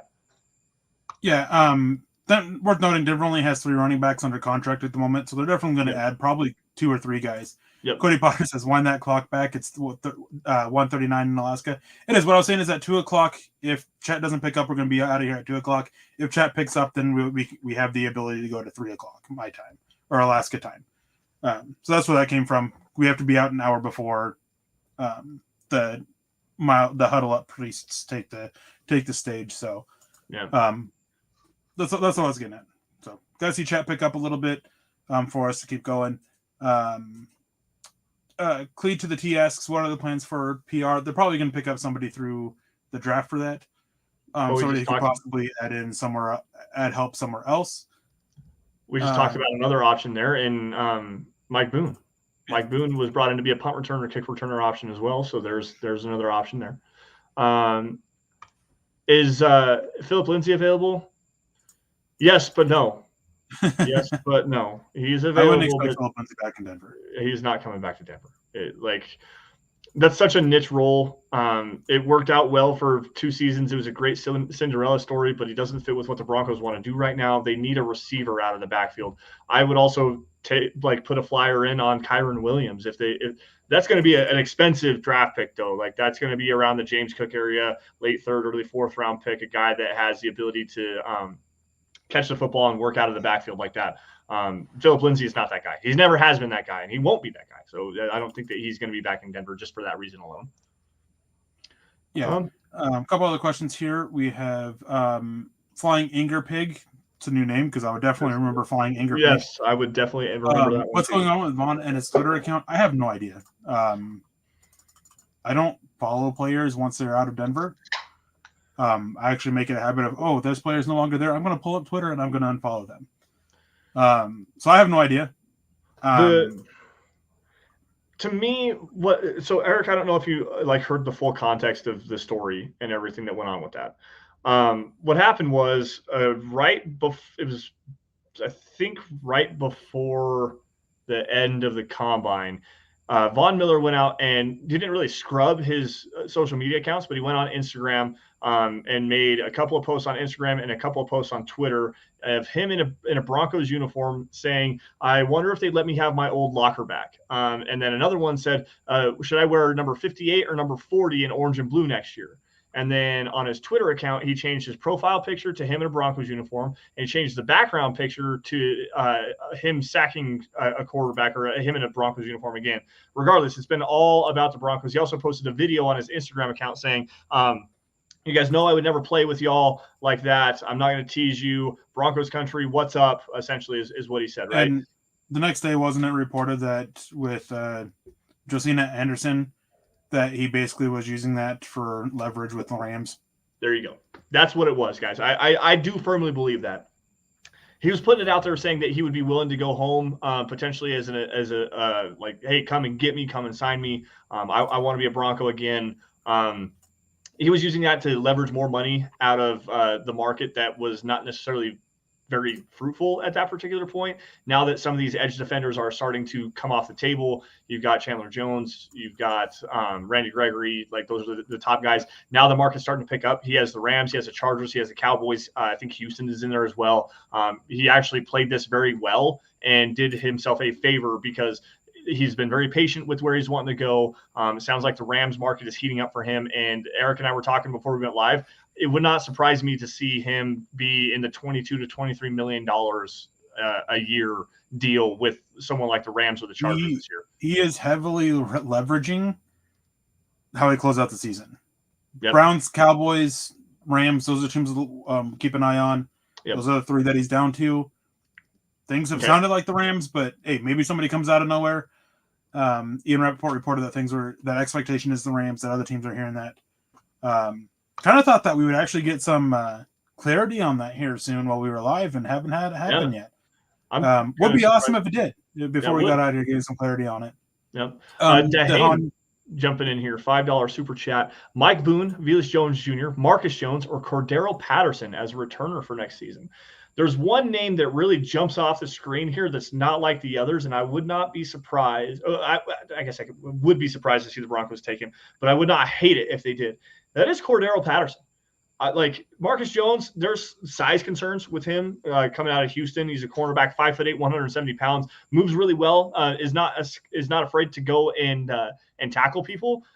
Not scared to get hit is a big thing, but he's also had shoulder surgeries on both shoulders, and that's a problem to me. Velus Jones Jr. I don't know that the Broncos are going to be in range to get him, because I think that if they don't take him at 64, he'll be gone before the end of the third round. They'd have to take him at 75, and that's a little rich for me as a fifth wide receiver on this team. But Cordero Patterson, he wears multiple hats. He can play the wide receiver. He can go out into the slot. He can play the running back position, catch the ball out of the backfield, and he's an elite returner.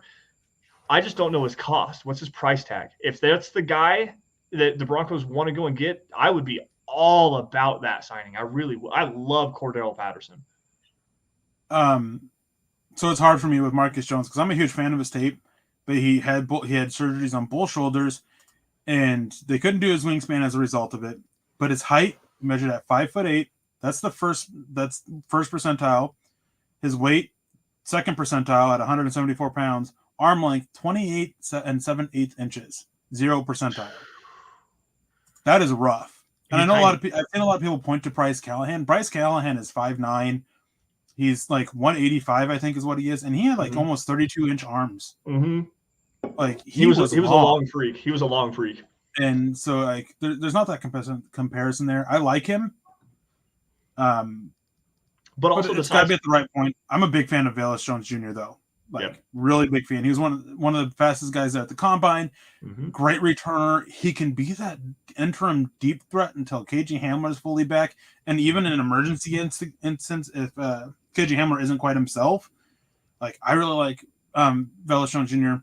Cordero Patterson, I get it. I like him, and I'd be interested depending on the cost, just because he is so versatile.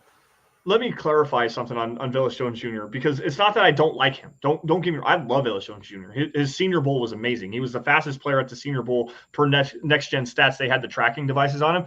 Good route runner. He creates a lot of separation, quality hands, the return ability there as well. Like, it's a great high quality player. I'm just not sure, even with the KJ Hamler situation with the injury and stuff, I'm not sure that I'm willing to take a pick on him that high when there are other needs that need to be addressed in the draft. If he did fall to the beginning of the fourth round, then sure. But I think he's going to go in the top 80 picks. I think he's going to go in the top 75 picks. Unfortunately, I think the number 75 being the Denver Broncos, that would be a little bit too rich for him given the needs of this team. So it's not that I don't like Velus Jones Jr. I just think that they need to go in a different direction at this particular time. So that's why I would go with the Cordero Patterson there. I hope that line of thinking makes sense to you, Eric, because I think it's a very valid line of thinking. Patterson, if you could get him at the right price, I think you have a little bit more versatility with him. And he would be such a great 1-2 punch with Javonte Williams coming out of the backfield, because he has the ability to go and receive out of the backfield at an elite level. I mean, he did play the wide receiver position for a long time there as well. So that's why I would go in that direction and use the draft capital to go and get a cornerback if you were able to do so. Another question about Bobby Wagner here from Chris Clark. Grabbing it. Is there any shot of Bobby Wagner? I feel like it would be too expensive at this point, as we said before. I know you weren't in here, or you probably weren't in here, Chris, but we don't expect them to add another linebacker before the draft. No. Shadif Henson asked about Justin Strnad. He's still on the roster. He's under contract. Wouldn't be surprised if he's one of those guys that gets cut in the cut down time. Yeah, he'll be if he does if Justin Strnad does stick around, it'll be a practice squad deal. I wouldn't say for sure you want to see how much he developed, but he's one of those guys that you make it to training camp and then from there you go. Yep. Josiah Overholt asks, do you guys see us making any other free agent signings? I think at the very least they'll get a corner and an offensive tackle. At the very least, somebody to go in and come in and be like, hey, yeah, we got this guy. We're fine if they start, but we're still going to look at the draft and see if we can't get another upgrade there, another piece for it. George Paton doesn't want to go into the draft with any obvious needs, and he's pretty darn close to doing that. I mean, I think outside those two positions, I mean, that's really the thing. You need depth at positions after that, which, hey, when you're going into the draft and what you need is depth, that really allows you to really work the board, move up, move down, and really target guys that you want at positions that are valuable, that are either falling or whatever the case may be. Yeah. I've said his name a couple times now, and I'm going to say it again here. Brian Bulaga is a name that intrigues me because he's a good scheme fit. The injury concerns are real. The price is going to be right, and you'll have the opportunity to put him in there as like, hey, we got a guy that you can kind of rely on if he's healthy to be a quality player for you. And then still go into the draft and go and get that backup, get a guy that's a developmental guy, or get a guy that you really like, a potential starter or something like that in the draft. That's the name that I'm really looking forward to seeing if the Broncos do sign him or not. Another one is Jason Verrett. I really liked him coming out of TCU a while ago. A fluid athlete. There's injury concerns there, but he can play in the slot. He can play on the boundary. I think he can drop back and play some safety as well. The price tag is going to be right. He's 30 years old, so it's going to be a cheaper deal. See how Aseng Bassi kind of has developed from his injury return. Like those two guys, to me, if the Broncos went and got those two guys, I would actually be pretty happy with the way that this turned out. I really would. Malachi says, with Chandler Jones signing with the Raiders, how does it affect the Broncos in the division? Makes the Raiders a little bit tougher, and it makes the need for right tackle go up even more. Jesse 13 says, we have enough cap space to get Patterson. Denver's running out of cap space, but you can always work around it. And there's always a possibility of extensions and restructures and even cuts to make something happen to create more room. Cody Potter, who do you think is the right tackle we're looking at? I think Denver's monitoring a few markets, Dennis Kelly being one of them. I think they're keeping an ear out for Bobby Massey as kind of that plan C, plan D kind of guy. Yeah. And then La'el Collins. I think they want to see what's going on there. I think they're waiting for him to get released. I don't think they want to send more draft capital for him. There's some concerns with his hips and injuries there. And I just think that they don't want to send a draft capital with that kind of risk.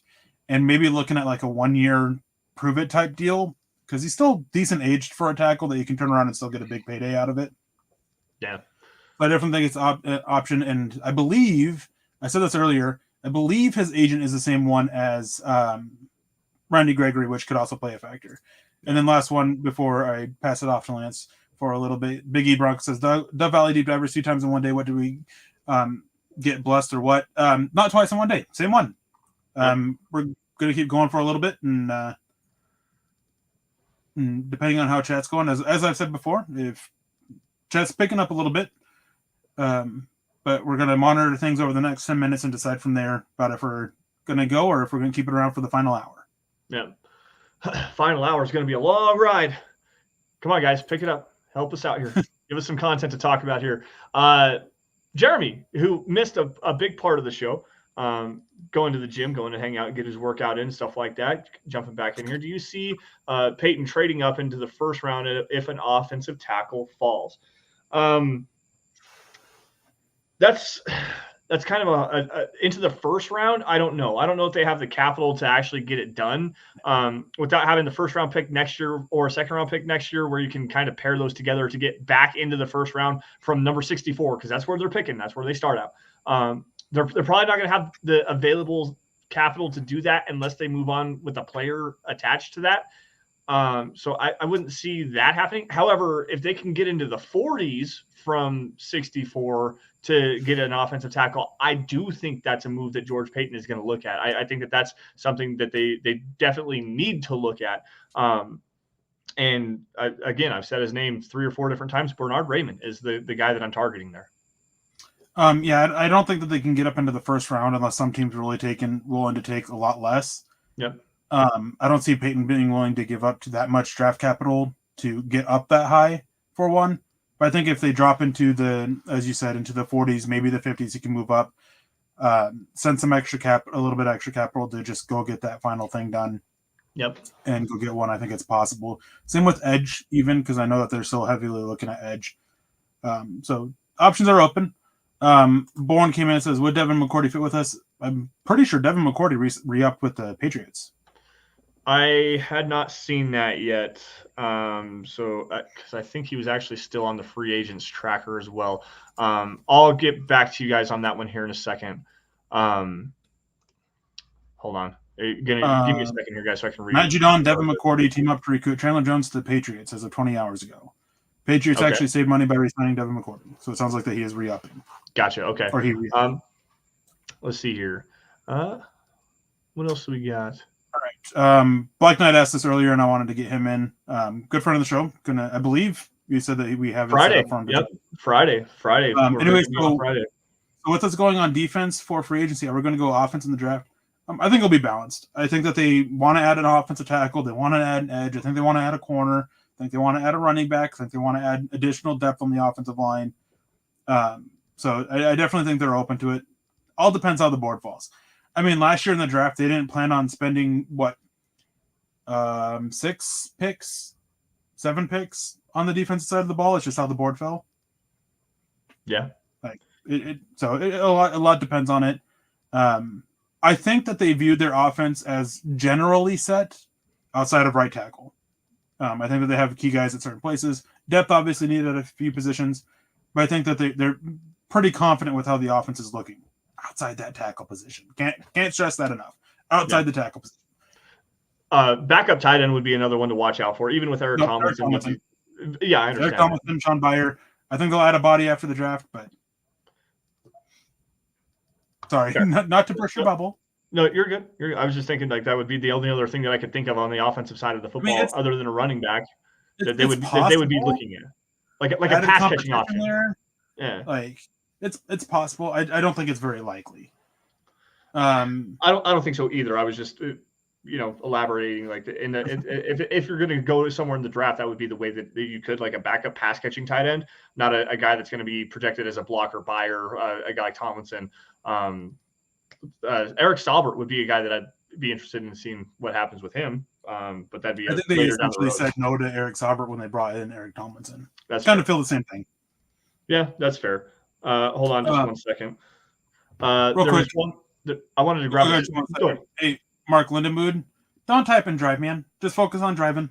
Yeah, just please don't text and drive. Please don't drink and drive. Do everything you can to be as safe as you can while driving, because the fact that you're here listening to us and enjoying the show is amazing, and we want you to be able to stay here and enjoy the show with us. So in future days as well, please. I actually had to deal with I actually was woken up with a phone call from my wife today talking about how a dude that was not even texting or driving she wasn't sure, was looking down at his phone, almost hit her, ran a red light, almost hit her, and she ended up going to the same gas station, saw him there, and said something to him, and his response was that he had something important to look at. Yeah, no. Nathan jumping back in here, and he's got a bunch of really good questions. Guys, seriously, any questions, please get them in. Please get them in. Super chat them. Make sure that we can see them as well. That definitely helps us a lot. We appreciate all of your guys' support, but please get all of your questions and keep the stream going as long as we possibly can. Nathan jumping in here saying, which contracts do you think are most likely to be reworked for more cap space? One that I think there's two that stand out to me. One, I know Erick's not going to like that I say this, but it's definitely something you could look at. And the other one I think is actually the most plausible one. Obviously, you're going to get the Russell Wilson one eventually at some point. I don't think it's going to happen this year, but it's something you could look at.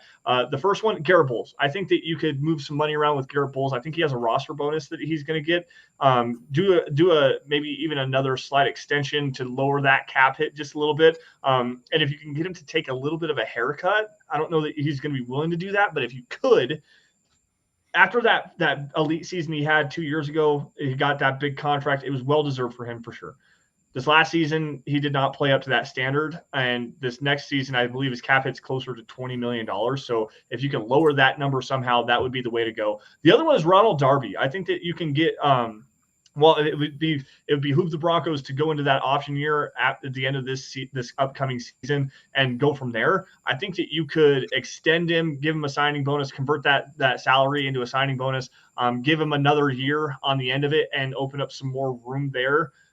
Those would be the two guys that I would be most interested in doing something with, but Russell Wilson is the big one. The issue with Garrett Bowles is $21 million cap hit this year, $18 million, and then $20 million the last 2 years of it. Mm-hmm. And so you're looking at taking that $17 million base salary, taking a part of that, turning it into a signing bonus. Yeah, and then you're just significantly raising those cap hits the next few years. Yeah.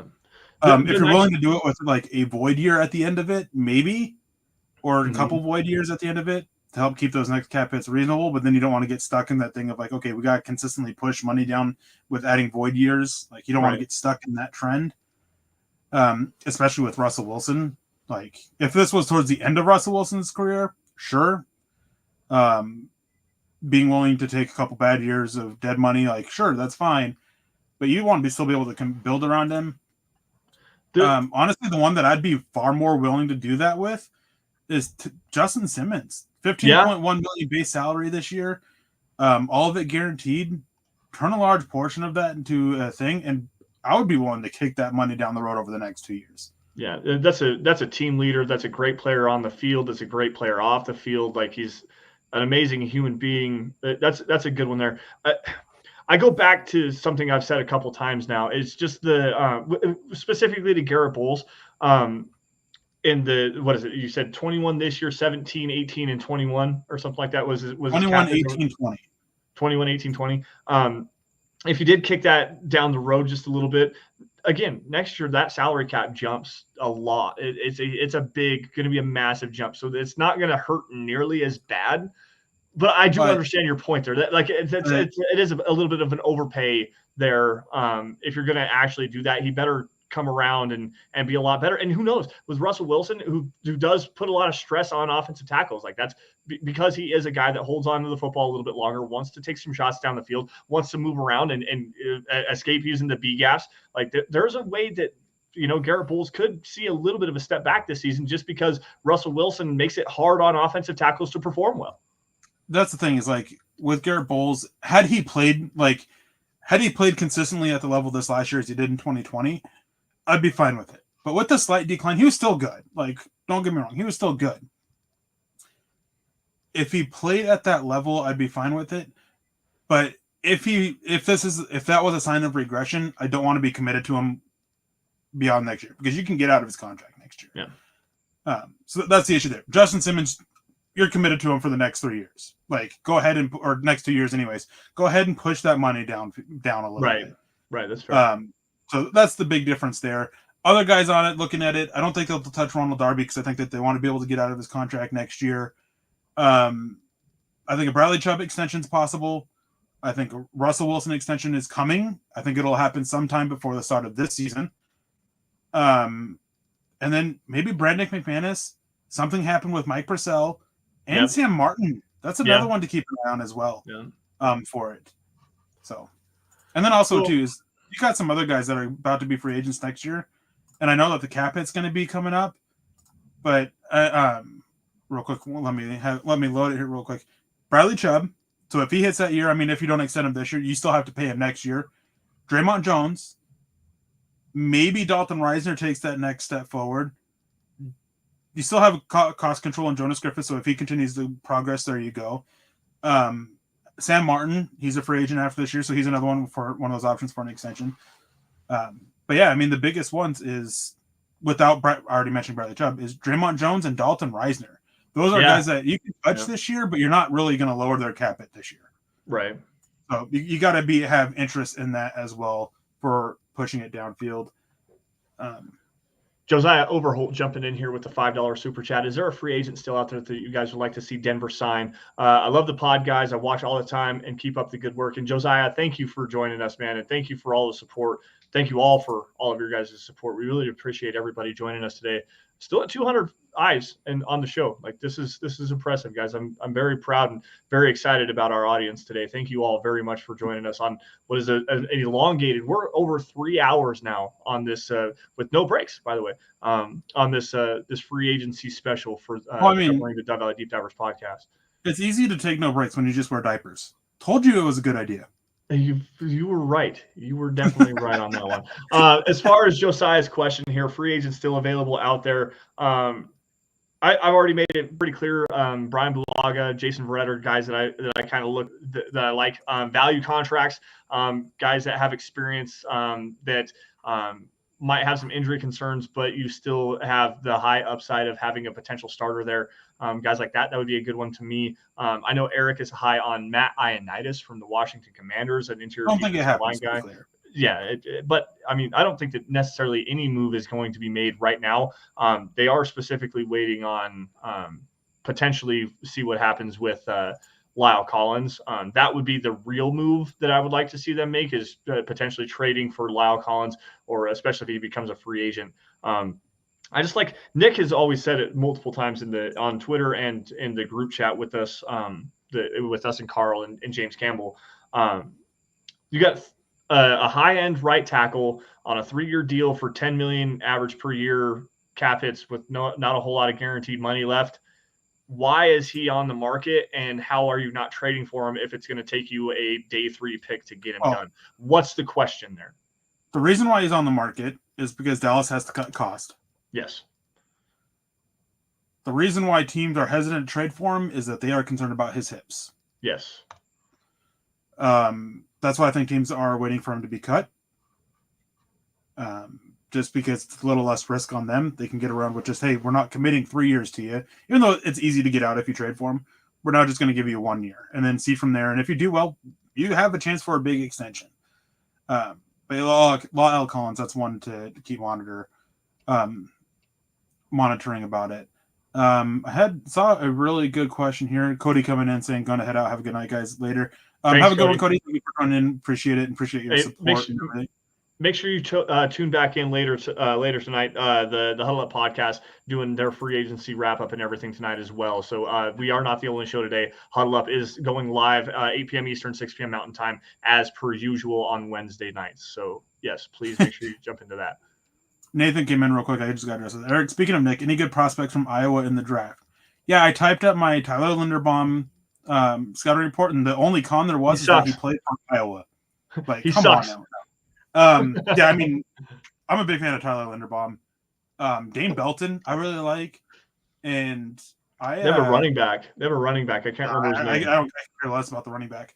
They have a defensive end. Not a real good fit for them. Wasn't invited to the combine. Van Valkenburg is his name. Yeah, I like him. He seems to be one of those guys that can just won't be that star defensive end, won't be that top guy. But he's a guy that's just, I think that watching him is just going to hang around the NFL for years to come and have a solid career as a depth pass rusher off the edge and solid run defender. So yeah, I mean, Dane Belton, that's a guy, if I'm looking at there in the 3rd round, that's one of the guys I'm looking at for a defensive back spot. Yeah. Fallen Angel TS says, don't make Wilson have to run for his life. Keep fritting away resources without addressing right tackle. Agreed. The lack of commitment to bettering the offensive line in Seattle was part of his issue. You don't want to start off that way, by doing the same thing in Denver. I'm sure that's been discussed. I'm sure that's why they are looking at the monitoring market. So that is something to keep an eye on. Speaking of monitoring the market, just got a breaking news report from Ian Rappaport. He just retweeted a report from someone in Seattle. According to the report, John Schneider said that, quote, "We were under the impression," end quote, "that Russell Wilson wasn't going to re-sign a third extension with the Seahawks after his current deal ends in the 2023 season. That is the crux of the Seahawks thinking of pursuing the trade to Denver to bring Russell Wilson to the Mile High City." So that was just kind of an interesting deal there. More specific numbers for Chandler Jones. It's a 3-year deal worth $52.5 million with $34 million guaranteed for Chandler Jones, so $17.5 million a year.